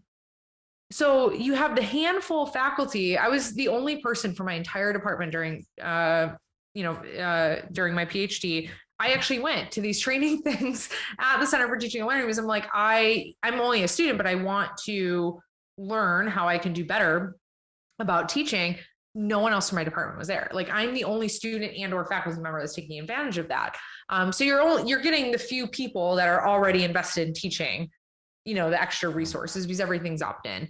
And the pandemic, I think, really exposed the fact that these 2-hour monologues that professors, these very smart research professors, want to do for their students, maybe just throwing out, maybe that's not the best way for us to teach our students.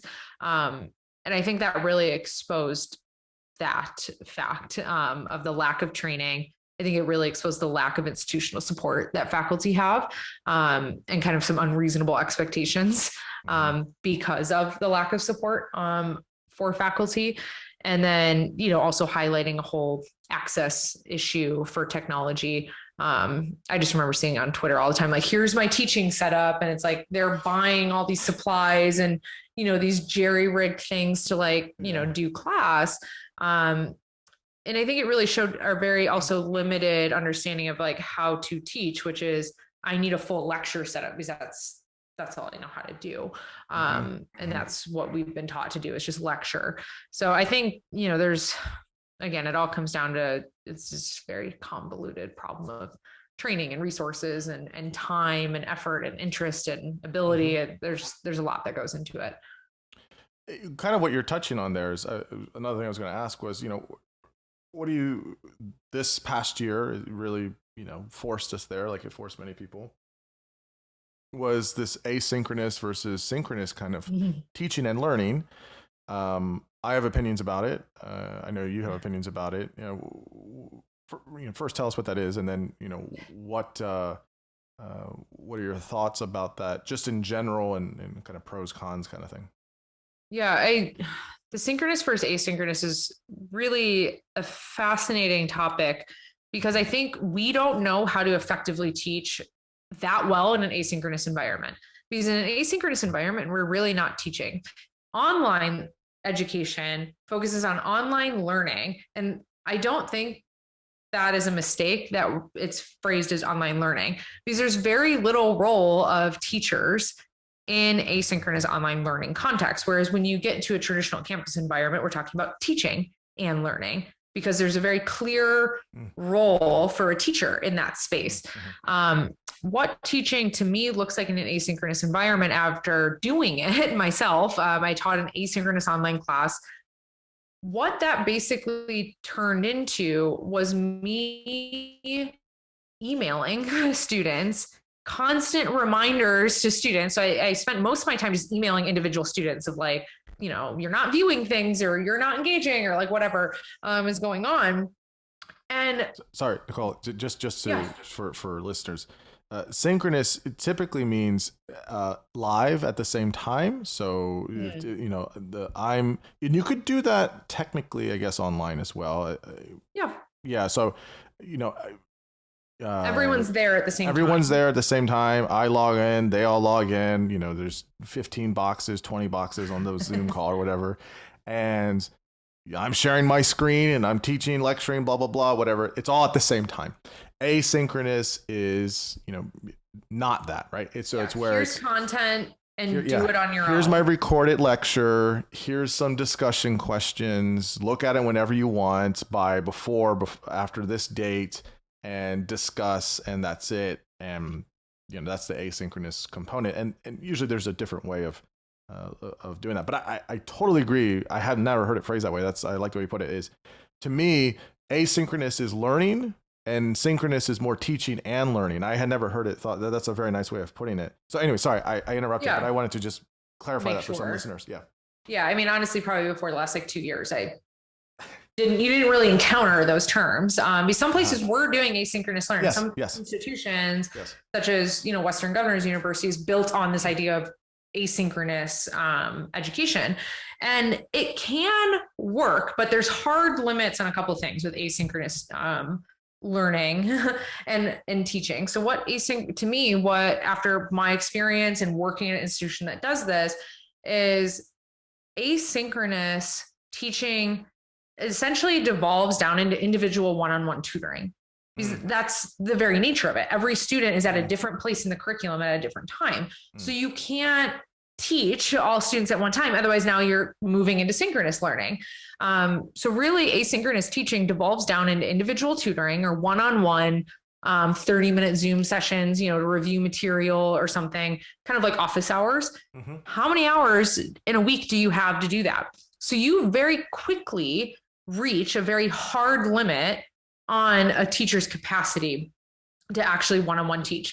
Now, the majority of students won't interact with you at all in that environment. So to increase the load that teachers have in an asynchronous environment is to assume that the majority of students won't interact with the instructor, which I think is a sad assumption.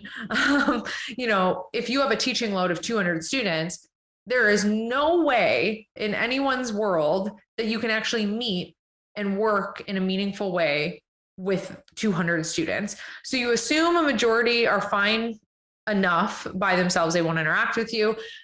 You have a handful of students that just never respond to anything that you're doing anyways. You have a handful of students that are super motivated and will reach out and interact with you and set up those calls. So asynchronous teaching, if you want to do it well and really have high quality interactions with students, you can only have a very small teaching load, because basically now you're a tutor that's monitoring a larger online space. The workaround for that, if we want to scale that asynchronous teaching model, is really to build highly interactive, highly engaged peer learning communities. You don't necessarily need a teacher, but my general educational thesis is that learning and teaching, especially, but learning is a social process. That's like my core thesis about education. And asynchronous learning and teaching really takes away that social process, which is why most students find some sort of value, even in the most boring, mediocre lecture course, is because there's some sort of social interaction that's happening. So if you really want to scale asynchronous learning, you really need to build a robust peer infrastructure, which again, coding-based disciplines have, I forgot what the name of it is. It's something like 42 something. I don't know. It's in San Francisco, obviously, the Bay Area where they're doing this. I read it in a book called Grasp, which kind of outlines some of these more innovative teaching and learning models. And they run on the premise that they have no teachers. But again, coding is a yes, no, this works or it doesn't work. So they have kind of robust peer levels where it's like, if you have trouble, like find someone that's in a level above you and help. So they're teaching, which is a good way to learn. I learned so much by being a teacher in the classroom, keeping up on material. So if you're not going to have a robust tutoring infrastructure, essentially, you need a robust peer infrastructure, because that's the only way you can scale without massive investment in people, which are expensive. So you either need massive investment of instructors in these asynchronous environments where your student load is maybe capped at 30 students that you can tutor at a time reasonably over a term, or you need to invest in massive peer infrastructure in order to scale with kind of like moderators for different topics and areas. But not every discipline lends itself to that. But I think there's some very hard limits on asynchronous learning. And if you get rid of all of that, then you end up with MOOCs, which have a terrible attrition rate, and you have like 10% of students actually finishing these courses. So which evil do you want? Well, I think the thing with asynchronous and synchronous is that there wasn't a planned and thought out way in which to do that. It was shit, we can't close schools. Well, just do it online. Just literally just copy paste it onto online. Yeah, you'll figure it out, right? And that's literally what it was. Okay, that was fine in March of 2020. You finish out the term. Maybe summer as well. You can't. But by fall of last year, the fact that there were still problems with this, we still hadn't figured this out. I thought to me was problematic. I mean, again, there's many things going on in the world, right? We had an election, we had the pandemic, there's a lot of stuff. I get it, but it's also unsurprising though, because higher ed institutions are super conservative in terms of change. Yes, absolutely. I'm with you on that. Okay, so let me just slight detour from this because I'm kind of I don't think perseverating, but I'm stuck on something you said. So, okay, this will lead to something else I want to definitely hit at some point, which is, okay, I'm going to make my defense, and you can help me out here, unless you disagree with me. I highly doubt you do, but okay. In terms of trying to become educated, formally, or to have some type of schooling, I am not opposed to informal learning, informal education. I think it's wonderful the amount of accessibility we have of being able to, watch a YouTube video. And I mean, you can literally look up anything and there's a YouTube video about it if it hasn't been demonetized or blocked. But there is stuff out there that you wouldn't even imagine. And you're learning, right? You're watching somebody do something. I mean, it really is that instructive kind of instrumental, learning. Yeah. You're watching someone do it. Okay. Again and again. Okay. I repeat it. Okay. It's kind of what we do as primates, right? Yeah. It's a core way that we learn. Yeah. It totally makes sense. Okay. I can watch a YouTube lecture. I can watch a lot of things on YouTube. Fine. Okay. Maybe I have a subscription service to something. Okay. Fine. Maybe there's one of these, online universities, right? Or whatever they're called, where one person goes out and they put all their lectures up and they just, you watch their videos and you learn and you take notes or whatever. That's fine too. Reading, right? I think reading is great. Many people read in different ways, I've learned, which is odd to me.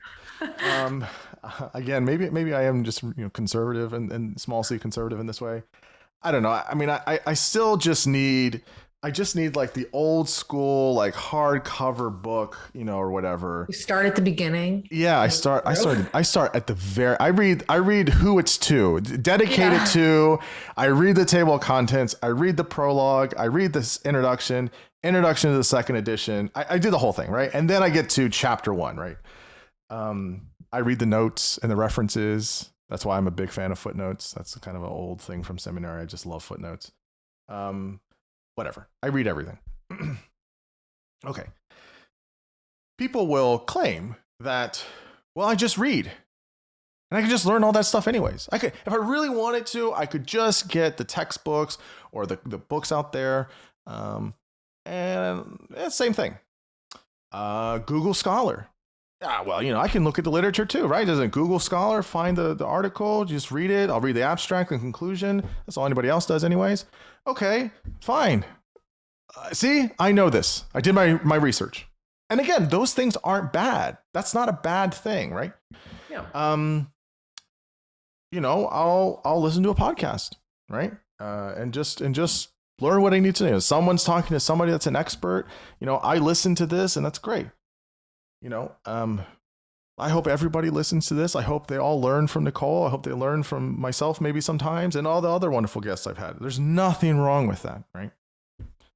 That's not entirely education. That's one modality of learning, and that is not the total circumference of what it means to be educated.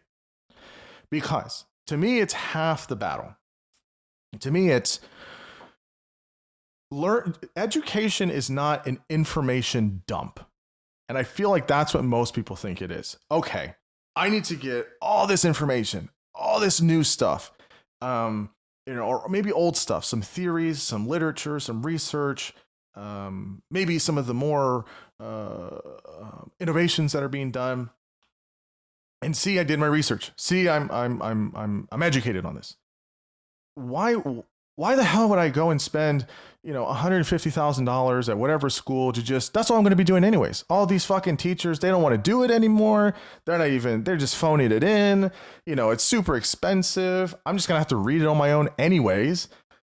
I'm just cutting out the middleman. I can, do it myself. And I totally hear that.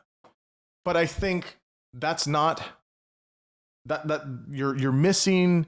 It's like watching one half of the movie and not seeing the other half, right? And then you don't get it. So for me, you tell me what you think. Yes, getting information, that's super important. That's a lion's share of being educated. The other part of it is, how are you synthesizing that information? How are you retaining that information? And you can do that in a variety of ways. I think you can do that through dialogue. I think you can do that through conversation. I think you can do that through formal presentations. I think you can do that through many ways. Another way of doing that is, so you're engaging with the material, right? But then you have to spit it back out, right? What am I reading? What am I learning? And how am I taking that based on my experience, my perspective, the grid I'm coming out of, and how do I make sense of it? And then have my thoughts or opinions or interpretations or analysis or critiques about this information. And then how do I put it back out in a way that makes sense for everyone else to understand it, and then dialogue and engage with it? You don't get that from watching a YouTube video or talking shit on Twitter or listening to a podcast or whatever. The number one way. The number one way.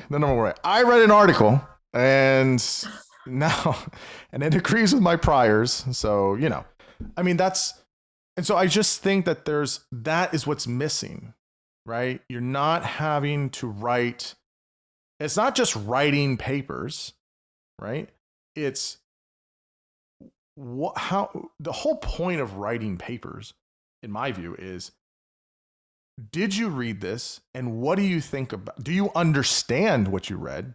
Are you able to distill it and synthesize it and then give it back out in a way that is packaged through the prism of you as a person, where your mind was thinking and then you had an idea about it that you either agree, you don't agree, partially, here's a critique, here's a way you want to add to it.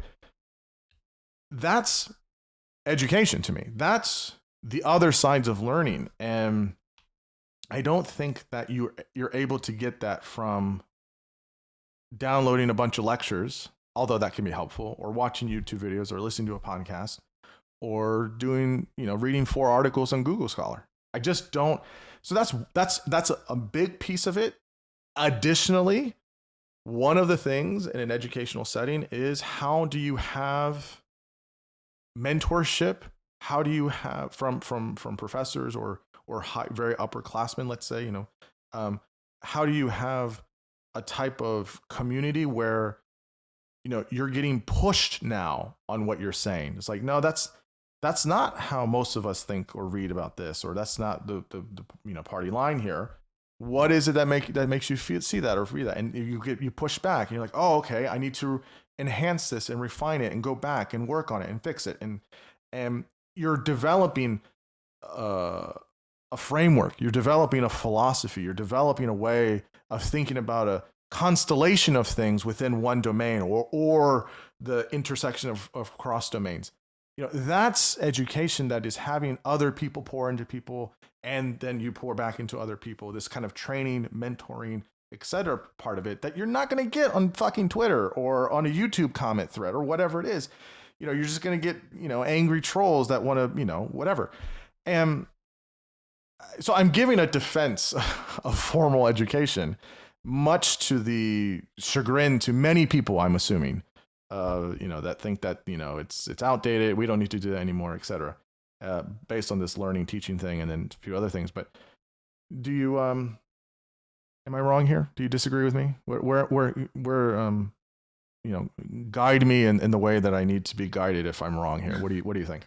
Yeah, I don't disagree at all. I mean, in my course I'm teaching right now on child development, a key aspect that we're discussing going, a little bit last week and going into next week is how kids learn. And a key way that we learn and what makes humans so good at learning is just kind of this, I'll define this as kind of this passive approach to learning. I'm just like, reading books is, a very passive way to learn. Like someone just put down all their thoughts and then you're just kind of ingesting it, listening, to podcasts or YouTube videos or, just kind of, again, passively listening.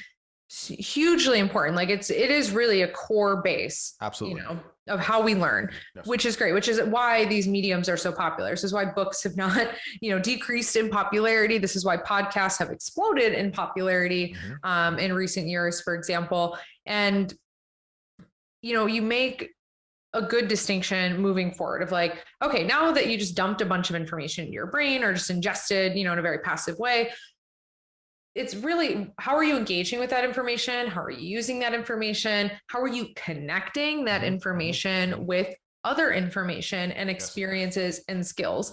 And this is why students don't like the lecture method, is because lecturing, when done in a very traditional sense, where I stand and have a monologue for 2 hours, is a very passive form of learning, which is why it's contrasted with an active form of learning. How do we get students talking with each other? How do we get students engaging with one another? How are we getting students to use the information with activities and different ways in which we can, practice what we learn in class? And this is why I don't care that all my course materials are online, because my students can find all my courses online and I don't care that they're online. I hear a lot of instructors that are like, why would I put my information online? Because otherwise, all that information's there. I'm like, maybe you should be asking yourself, what value is there to students coming to class if me putting everything online takes away the whole point of the class? Design your class better. You're not adding any value beyond the passive information. So,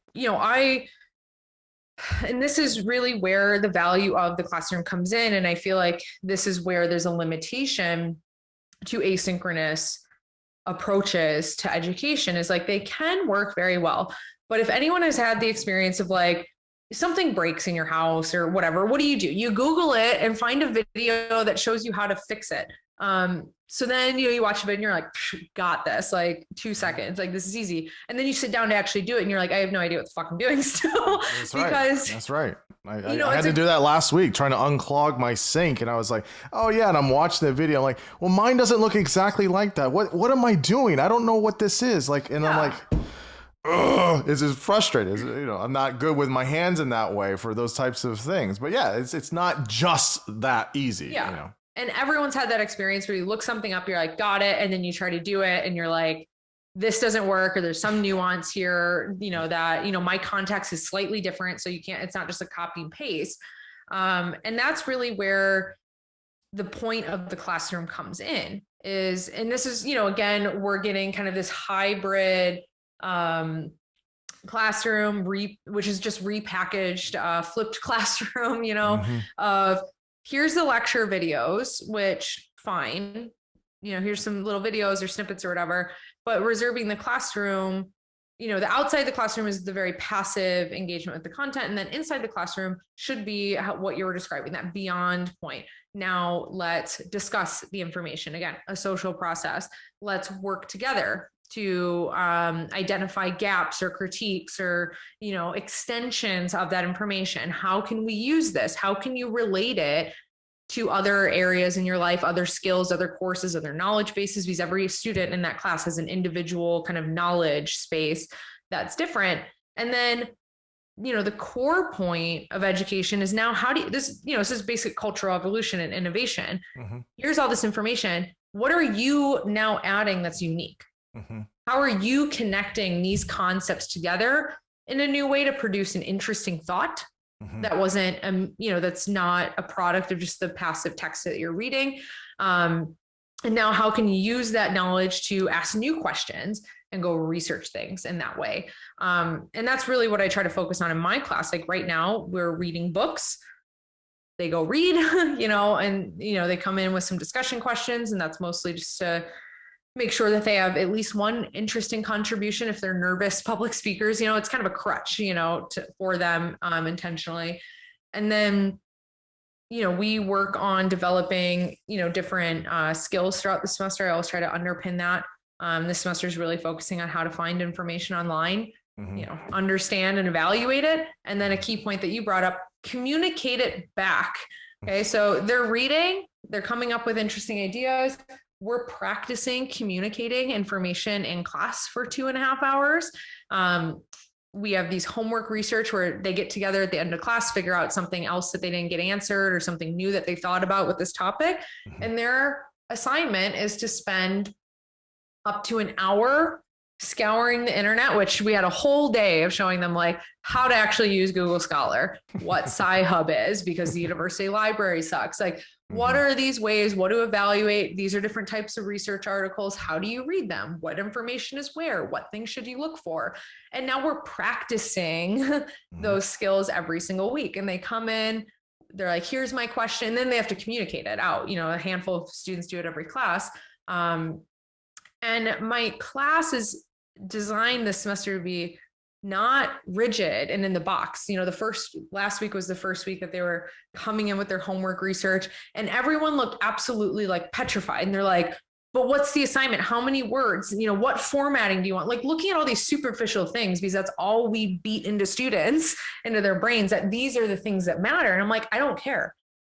I'm like, all I care about is that you're accurately communicating what your question is, why it was interesting, what you found, and what you think based on that research. And I'm like, I don't give a flying crap if it's an APA format, like make sure the information's there and get creative. Like, so I had a handful of students do like really interesting infographics, like that's using cool technology and stuff. I'm like, that's what I want.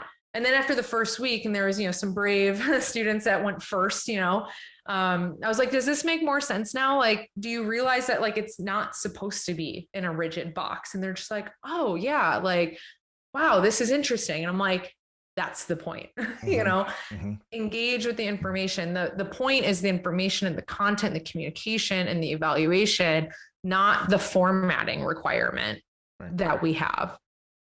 I don't care. Yeah. Some people are taking pictures of their notebook. Fine. I don't care. Can I read it? I don't care. Like, I just don't, those things are just so not important now.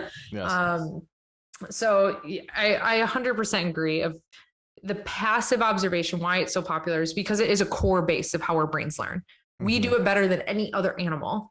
Yes, use that. But there's more steps beyond that, which have given us the society and the civilization, all this wonderful, progress that we have around us every day. If we just revert back to, individual choice on all this stuff, coming full circle, just passive, influx of information, we're going backwards, but in the forward thinking sense, we need to design our institutions in a way that better capture what that learning process should be and does look like in a way that's better than what we have now. There's absolutely room for improvement there. No, I absolutely agree. Okay, so as I have many things that I still want to ask, but I want to try and consolidate here as we try to kind of tie up some of this stuff here. So a few things. So just so I can kind of bridge this together from what you said, I mentioned it, I alluded to it. So there's a lot of DIY alternatives. There's a lot of, I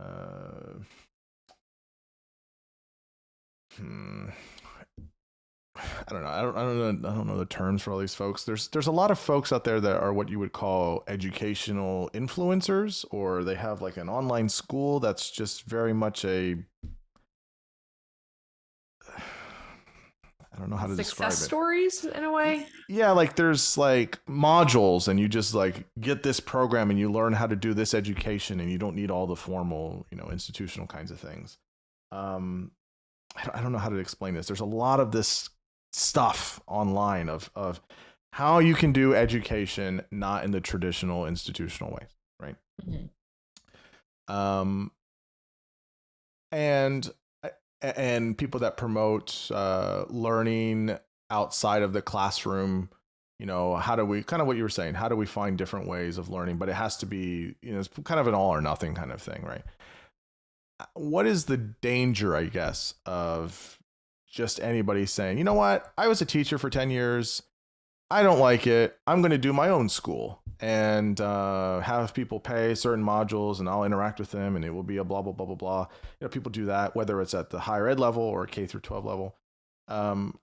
Is that, I don't think maybe that's inherently bad to think outside the box, but there is a danger, right, of people selling something that's not really everything that's there, or that it's not going to be completely we still live in the real world that still has many of these metrics, that still has many of these standards, whether you like it or don't.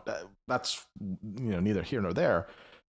I don't know how to, this question kind of is coupled with another question of how do we save higher ed institutions or educational institutions? Do they need saving? Because I think the alternatives is this kind of stuff, right? Is everyone's on their own mission. Everyone's doing their own program. Everyone's doing their own curriculum. And we don't have any, we need some centrality. We need some uniformity of sorts. Otherwise we're just gonna be all over the place. So what do you think about kind of these DIY folks and how do we, save certain educational institutions in your mind? Yeah, I think it's a good question. It's an interesting way to think about kind of the intersection of those two. And as you're talking, I'm thinking about, I agree in the sense that like these kind of innovative new offerings aren't inherently bad. For certain things, they have demonstrated that they're highly effective. Mm-hmm. A lot of them, though, do tend to be very fatty and then just like kind of phase out, which can be an issue for, it can be a problem depending on who they're targeting. So if, these schools are targeting, this is the issue with for-profits, for example, is, they're targeting typically lower income, underserved populations, and then like kind of like exploiting their, desire to, upskill and make a new career. And then these students typically end up in a lot of debt, or the school kind of falls out, or it loses accreditation, and then the value, so there's some ethical issues sometimes in those areas, but assuming, that's a non-issue, I don't think that innovation and experimentation is bad, again, in the higher education space, where it's not a requirement, so there is still, people are still, exercising their freedom of choice to decide to go to one of these new innovative offerings versus, a traditional 4-year established institution, kind of, within the system. So I don't think it's inherently bad, but I think the proliferation of, all these new alternative higher ed offerings, is a symptom of a perceived lack of value in our traditional education systems. Yes, that's my read on it too. This is happening because this sucks, and I really care about kids, or I care about students, and so I want to offer them something qualitatively good. And I can't change an institution, so I'm just going to do my own thing and have my own school, and just but there's just limits to that. There's limits to that knowledge base, right? And there's limits to it resource wise. There's limits to it there's just a lot of limits that institutions provide. So I would agree.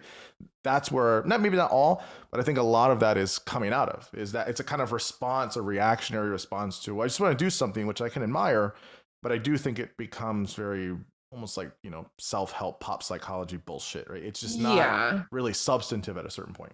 And a lot of these kind of DIY, new, innovative, new era type educational offerings are very niche, so they're very narrow and focused. You're not seeing someone reinvent a new university. Like they're all very small and focused of like, coding. I know I keep doing that, but it's a very interesting space of innovation because of, the nature of the skill itself. But you see that it's very targeted towards one area. Like I don't see a reasonable way of like how you can just take that model and just apply it to psychology, for instance, or like, how would you apply that to like a medical school? Like, oh, well, if you don't, you get lost in surgery, just like go ask, go ask someone else, like, hey, I have an issue over here. Right. That's not good. So, it's very targeted, but I think this idea of like new choice, independence, kind of this almost like libertarian-esque like flair influence on education is a response to the perceived lack of value, which in some instances is very valid, to our traditional higher education system. So it's a response to something that we're not doing correctly or well or adding value. So if we want our institutions to survive, I don't think we're going to have rapid change because institutions are very structurally conservative. Like, it's really hard to have a big change on there, whether that's good or bad, whether it keeps sort of check, but sort of. I don't want to cut you off. Sort of. I do think they do change when there are incentives. I'll come back to that, but keep going. Sorry, keep going. Most things change with incentives. So, again, I have thought about this with the teaching of like, here's the ways that we need to incentivize teaching if we want it to happen. And I think really that's an underappreciated thing. If we want to change our institutions, we need to look at what are the current incentives that are going on? How do we change the incentives? Because the behavior follows that. But I think if we want, the traditional public institution to survive, maybe we do need kind of drastic reform in legislation. So I'm really curious to see how, this free 2-year college plan, for example, works out. Like, is this going to change enough or is this going to have an interesting impact? But, I'm not, sure of how the rollout of that actually looks. But case in point, like what we need to do is if we want to save our, traditional liberal education model, we need to make sure that we're adding value to those that choose to engage in it. And I think we've really fallen off of that point. And now because there are so many alternatives, it's kind of making the problem hemorrhage even more. And I think that comes down to what value, if I can learn the same thing by watching, Steven Pinker's intro psych lecture online, why do I need to go to Harvard if I can get that same education there? Like, we need to add value beyond the basic passive information. And I truly believe that education and learning in that sense is a social process at its core. Passive information gathering isn't really social in that same sense. So how do we design our institutions to better reflect how our brains learn, how we should effectively teach, to add that value, which will ensure that students see value in that kind of educational model and are more likely to choose that. And then it's also just really expensive. It's like a whole other problem. I didn't bring up student loan debt because it's just a sore spot for me. So I just didn't want to bring it up. But it's a fundamentally terrible problem that I don't think, and there's no incentive to fix that. No, and I don't have the kind of economic background to really even come up with it's a mess. It's a mess, but it's a big mess. Okay, so I have 3 more questions. I didn't ask this to begin with because I'm pretty fatigued with it, so we don't have to spend a lot of time with it.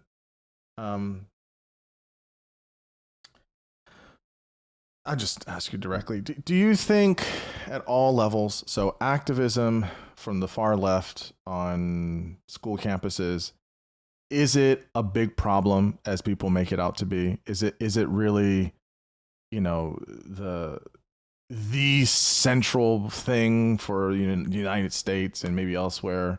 Or is it just a problem, but, that should be mitigated? Many people aren't, but it's not, the central issue. And second to that, do you care that people in K through 12 learn about critical race theory and all this curriculum and all the hoorah about, oh my God, and, all these, it's, brainwashing and authoritarianism in schools. And this is why we shouldn't have, federal government, involved in education, et cetera, et cetera, et cetera. I mean, these are just kind of I'm giving the cartoon version of these arguments. Yeah. So, but that whole thing. You don't have to spend a lot of time on it, but just what are your, I guess, general thoughts on it if you want to share? I don't think it's a complete non-problem. I do think, there's some truth to what's going on, and some of it is very concerning, and just like kind of the lack of science-based education that's occurring. And some of this, we see this in higher ed with more surveys. I'm not exactly sure what the data really looks like at the K-12 level, but people don't feel comfortable discussing certain issues, which I think is a failure, because that is, again, one of the points of education, is to be able to discuss different ideas in, I don't know if I want to use this term, but like, a safe space where you can discuss ideas, a different use of it. But you should be able to have a question about something and not be fearful of fellow students like reporting you for something, or as a professor. So I do think it is a problem at both higher ed and K-12. K-12, obviously, it's more in the news because there's like curriculum and more standards. It is more regulated. So I think there's truth to the point that it does appear. I don't have kids in school, so I'm not seeing it firsthand. So I recognize there can be, kind of the bias of the filter that's coming in of information, because, of course, all the newsworthy information may not be totally reflective of the full environment. So I just, want to put a grain of salt on that. But it does appear that there is, a pretty left-leaning approach to certain topics in the K-12 system, especially when it comes to social categories and social political topics. So I'll agree with that, but I don't feel like I've seen enough firsthand, just because I'm not really firsthand involved with the K-12 system. I don't have kids in the system. So it does appear to be a problem that is a little concerning. Yeah. I mean, you and I are pretty much on the same wavelength on many issues, including this one. Yeah, I don't know. I'm not spooked by it. I'm not, building a bunker for the incoming, authoritarian state and all these people, like they say. I mean, I don't want to appear like I'm mocking. I know some people take this serious, and people have their passions, and I think that there's an element to that. And I look, I don't like any of that stuff. I'm not a big activist kind of guy in general. Yeah. It's cool for some people. That's fine. Go nuts. But that's how change happens. Yeah, right. It has its place. I'm just not a big on any side. I'm not a. I'm really hard to be that extreme on any position. Yes. Not be like, yeah, but. Yeah, that's kind of how I am in general. I'm very just centrist. It doesn't mean I don't have strong positions about things. I do. But there are many things like, I could see that side too. And okay. And I'm just not going to get all up in arms about like, I'm going to go and, at this rally. And I just don't feel that strongly about many things. And I think, again, it's more of a symptom of just very high political unrest and polarization that's happening. Yes. Because I think too, the more conservative view is also exacerbating potentially some of the left, progressive kind of ideas that may be in the K-12 system, in order to fuel a privatization agenda at the K-12 level. So this is an agenda that's been going on for a long time. So they're like, let's use this fuel and burn that fire forward. So like, I can also see that, like. But I just don't trust the motives of any of these groups. Either side. I just really don't. I'm just not. People have asked me very directly, privately, why don't you join a side? I'm like, I don't give a shit. I'm not trying to join a side.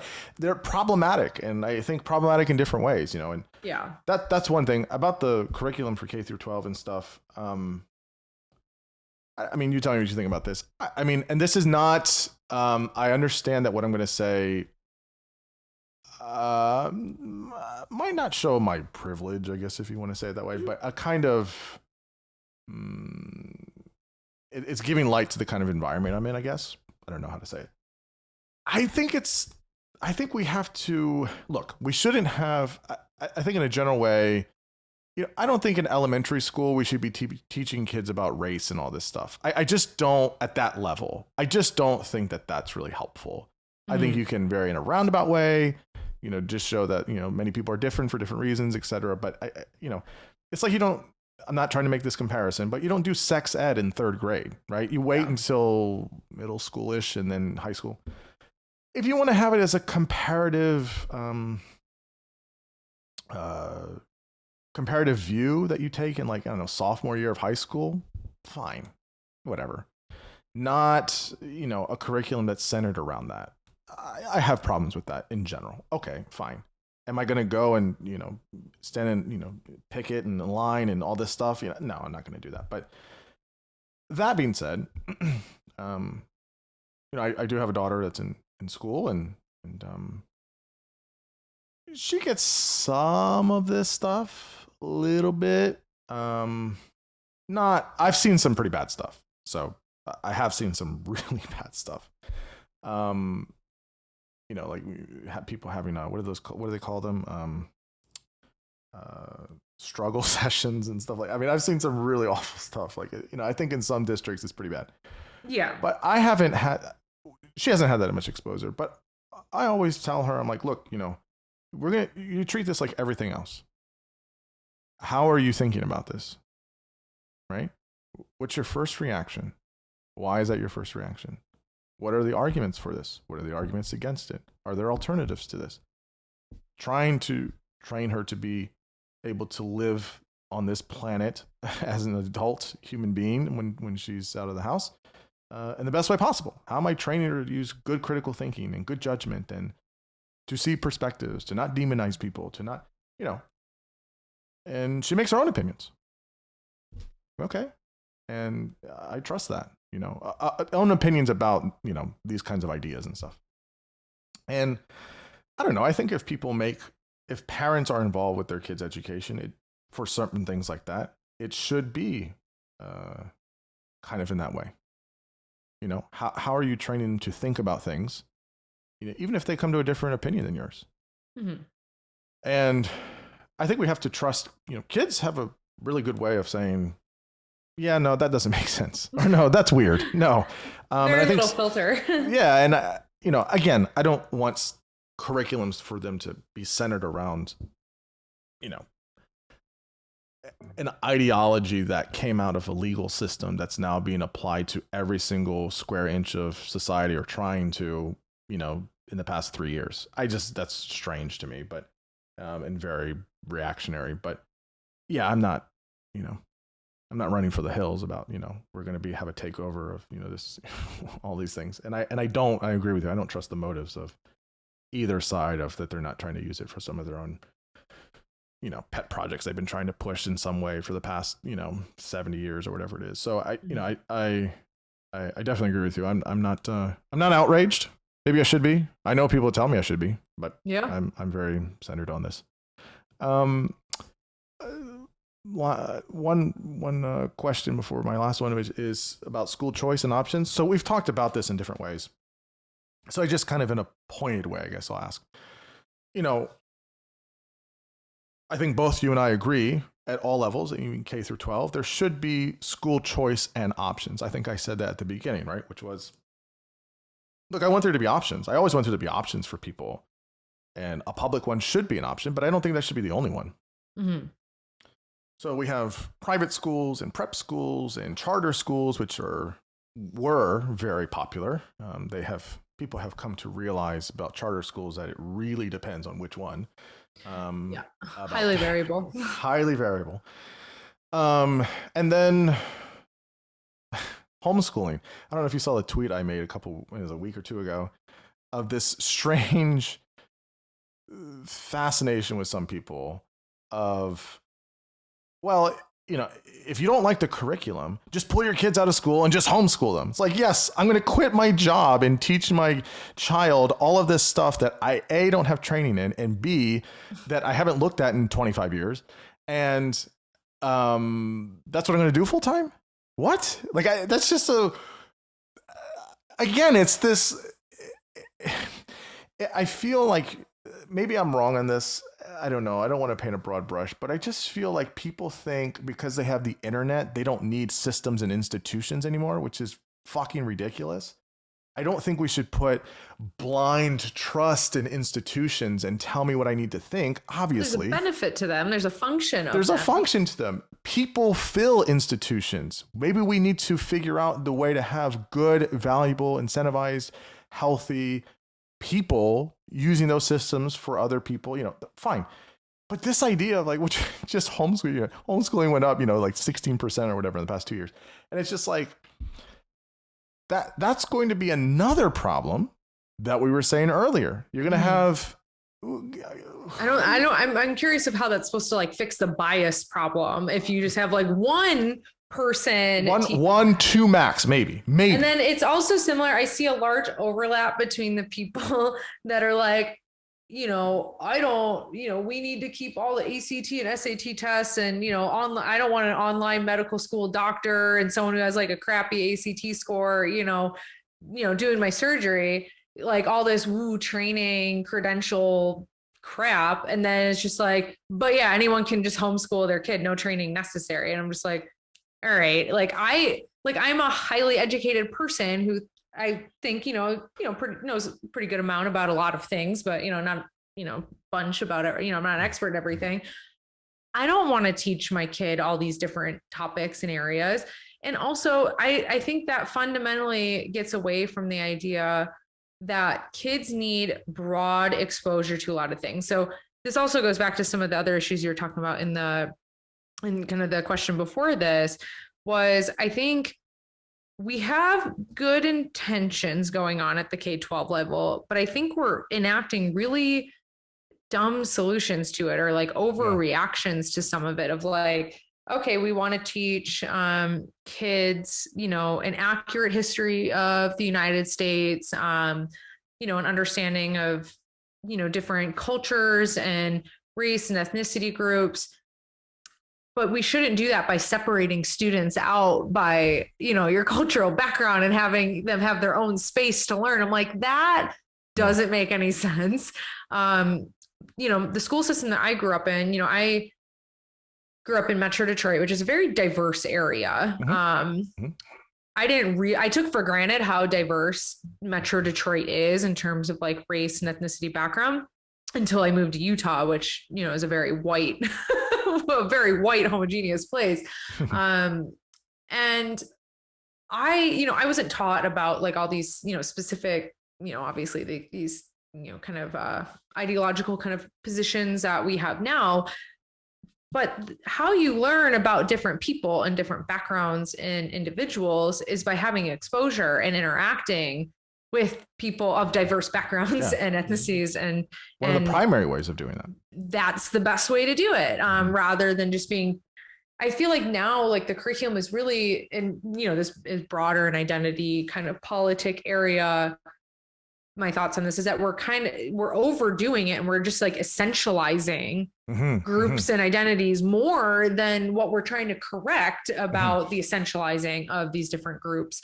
And we're correcting in a way of like, we need to have special spaces for all these different groups and identifiers for all these different groups and like, like badges and like signs of all these different groups and identifiers. I mean, you look, it's always the joke, but you look in people's, Twitter bios and it's just like a list of descriptors and identity groups that they belong to.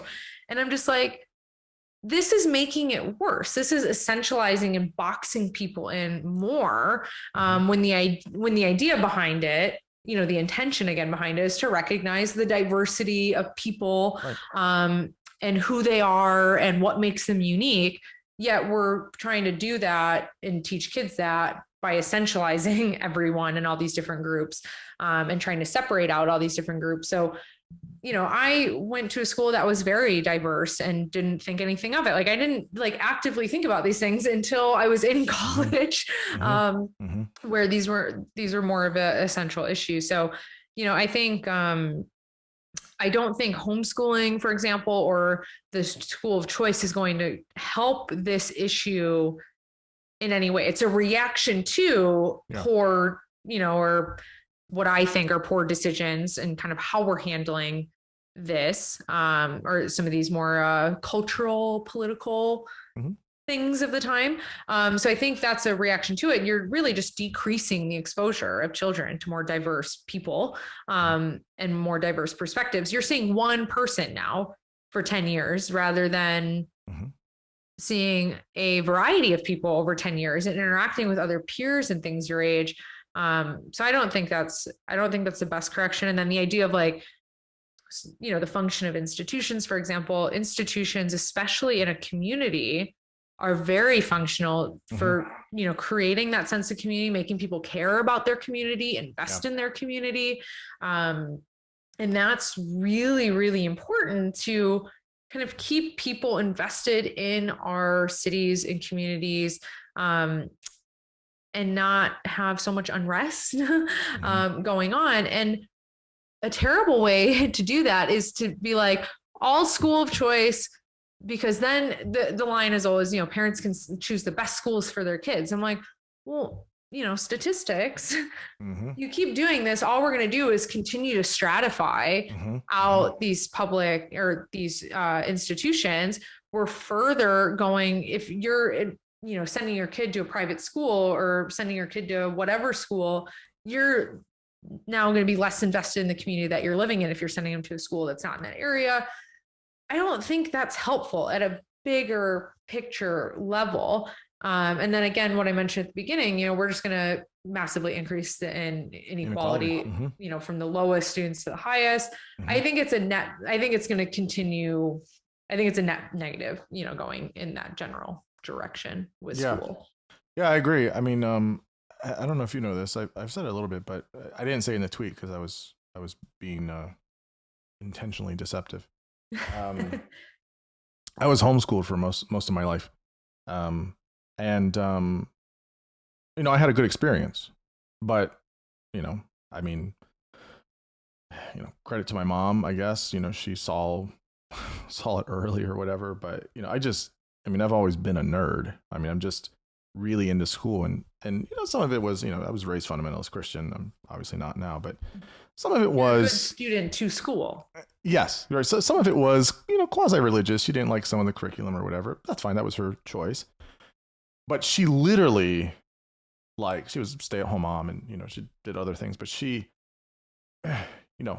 did all of that work with me. But I wanted to, and I from an early age. And one major reason was that she didn't feel like I would be as challenged enough in certain places, and maybe I would, maybe I wouldn't have. We didn't have money to go to like fancy private schools or something like that. So, and she wanted the more one-on-one stuff, and so okay, and I did school pretty much 11, 12 months out of the year. I just did it through. I just loved it. I just loved learning. I loved doing all that stuff. It was amazing, and she made above and beyond for socialization. I mean, I was in church 3 times a week. I did all of the stuff in the community. I played every sport under the sun. I was going to events. I was such a social person. I was such an active kid. Partly this is kind of my nature. I'm kind of extroverted in some ways, but that was very intentional. It was very intentional. But basically when I was able to go to middle school and then high school, it was, do you want to go to a school? That was always asked. Do you want to do it? We'll totally enroll you. It's fine. And I almost did for high school, but then I could see I could graduate early. I was like, oh, fuck that. I was like, I'll just graduate early. Like some of that stuff would be cool, but no, I can graduate high school early. Yeah, I'll do that. That's cool. And then I can go to college, and that's even better, So that was like, fine. Right. And then I went to college, and, got my master's degrees and my doctorate and all that, and I was fine. But it was very, I think, kid specific. It depends on how active and participatory the parents are, how much support it is, and it just doesn't work for everybody. And I wouldn't homeschool my kid because I think she could probably do fine with it, but she likes being in school. She likes the social interaction. She likes the whole the rhythm of it, and she's very self-disciplined as well, obviously, but she she enjoys it, Yeah. and I don't want to stay at home and teach her all day. I just don't want to do that. And I don't know if I'd be very good at it for some things. There's some things I think would be great, but and I don't have to. I can, still teach and help her out in ways in very, in kind of a ancillary way that augments kind of the things she's learning and, whatever. But, so I just, this notion that well, just quit your job and pull your kids out of school and just homeschool them is just really, not only is it not feasible, it's just also not helpful to contributing to the larger issue of, we don't want more inequalities and things like that for kids. Yeah. Last question is just as a general one. How do we kind of map out a blueprint for kind of good, data-driven, innovative, future-oriented solutions for higher education? What's the Barbaro doctrine for how we save higher education? What is your final thoughts on that? For I'll now, give you a high level kind of thing. Sure. In terms of the actual how, takes a lot of work, but I think one, we need to invest more in public education. I think, I don't think, well, actually I was gonna say, I don't think most people would agree with that or disagree with that, but never mind on that point. I think there's plenty of people who disagree with that. Burn the whole thing down. No, I think we should invest substantially more in higher education. I think, especially at institutions that have more of a research focus or want to have a research focus, which a lot of institutions kind of progress up this exclusivity research focus ladder. The institution I'm teaching at used to be a community college or vocational school. That was community college. Now it's primarily undergraduate institution. Nice. My institution that I went to undergrad was a primarily undergraduate institution. By the time I graduated with my doctorate, it was a research intensive institution. So most institutions want to grow toward this selective whatever.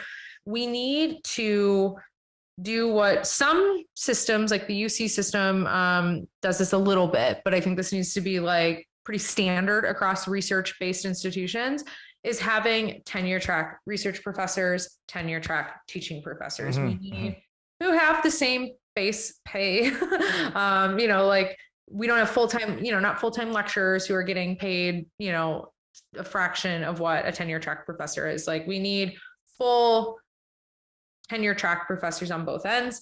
And then I think, we really, as a system, really need to focus on teaching and learning. How we evaluate teachers needs to change. How we're doing, we need more research in that area as well. So there's, the kind of replication efforts that have been done in psychology. So the many labs and things like that. A recent one that came out was the many classes they're doing. So they're does it matter if you grade your quizzes the day that they come in or a few days later? Doesn't really make a goddamn difference. How quickly you get that grading back, as long as it's, reasonable. We need more research like that. And we have the data to do that. I don't think we're not asking the right questions, and we have a lot of data, but a lot of this stuff is qualitative. We need better teacher training. We need overall the core thesis that I have is we really need to bring our education institutions back to focusing on the classroom and the education within it. Our institutions of education have become so many things for so many people. Even at the higher ed level, it is, housing for students. It is their source of social life, social activity, networking, food, basic housing, resources. This is a huge thing now, especially with COVID. How do we administer aid to students? How do we connect them with resources? And I understand the point of all those things. Those aren't bad. But I think we have institutions now are so focused on everything outside of the classroom because I think it seems more tangible to fix than focus in the classroom. And I think we need to ensure that we're doing that at least also in equal effort to all these kind of peripheral things that we're doing at the higher education level. And that's why personally I like working at institutions that are teaching focused institutions rather than research focused institutions, because there is more of an explicit focus on the classroom, and that best aligns with, my perspectives on higher ed. Yeah, no, that's great. Well, Nicole, you're always a delight to talk to. You are so generous with your time and your energy and your passion. Not only are you're super brilliant, you're really good at what you do, all the things you're connected with. You're a good friend. So I appreciate you coming on and talking to me for so long and telling me all of your thoughts and ideas about a super important topic. And where can people find you? Where do you want them to find you? And or any other relevant places or links or things that you want people to know about this? Yeah, you can find me all over the internet. You can find me on Twitter at Nicole Barbaro. You can find me online at NicoleBarbaro.com. If you go there, it'll pretty much link out to everything else. I do have a Substack called Periodic Ponderings, which is NicoleBarbaro.substack.com. Primarily focus on reading and higher education. So check me out there and subscribe. All my content's free, so sign up and get those musings. It's very good. I really enjoy reading it. You have usually your pieces are usually very thought provoking. Like, oh, I haven't thought about that, and then I'll think about it. So it's very good. I also recommend that. Well, thanks, Nicole. It was so much fun talking to you for so long about all this stuff. It really was fun. I had kind of I had a lot of thoughts about this stuff, and I just didn't really have the right person to kind of talk about it with and get it out. So you were perfect for that. So yeah, I had a great time, and thanks for having me back on again. I hope everyone enjoys who's listening. Of course. Well, thank you.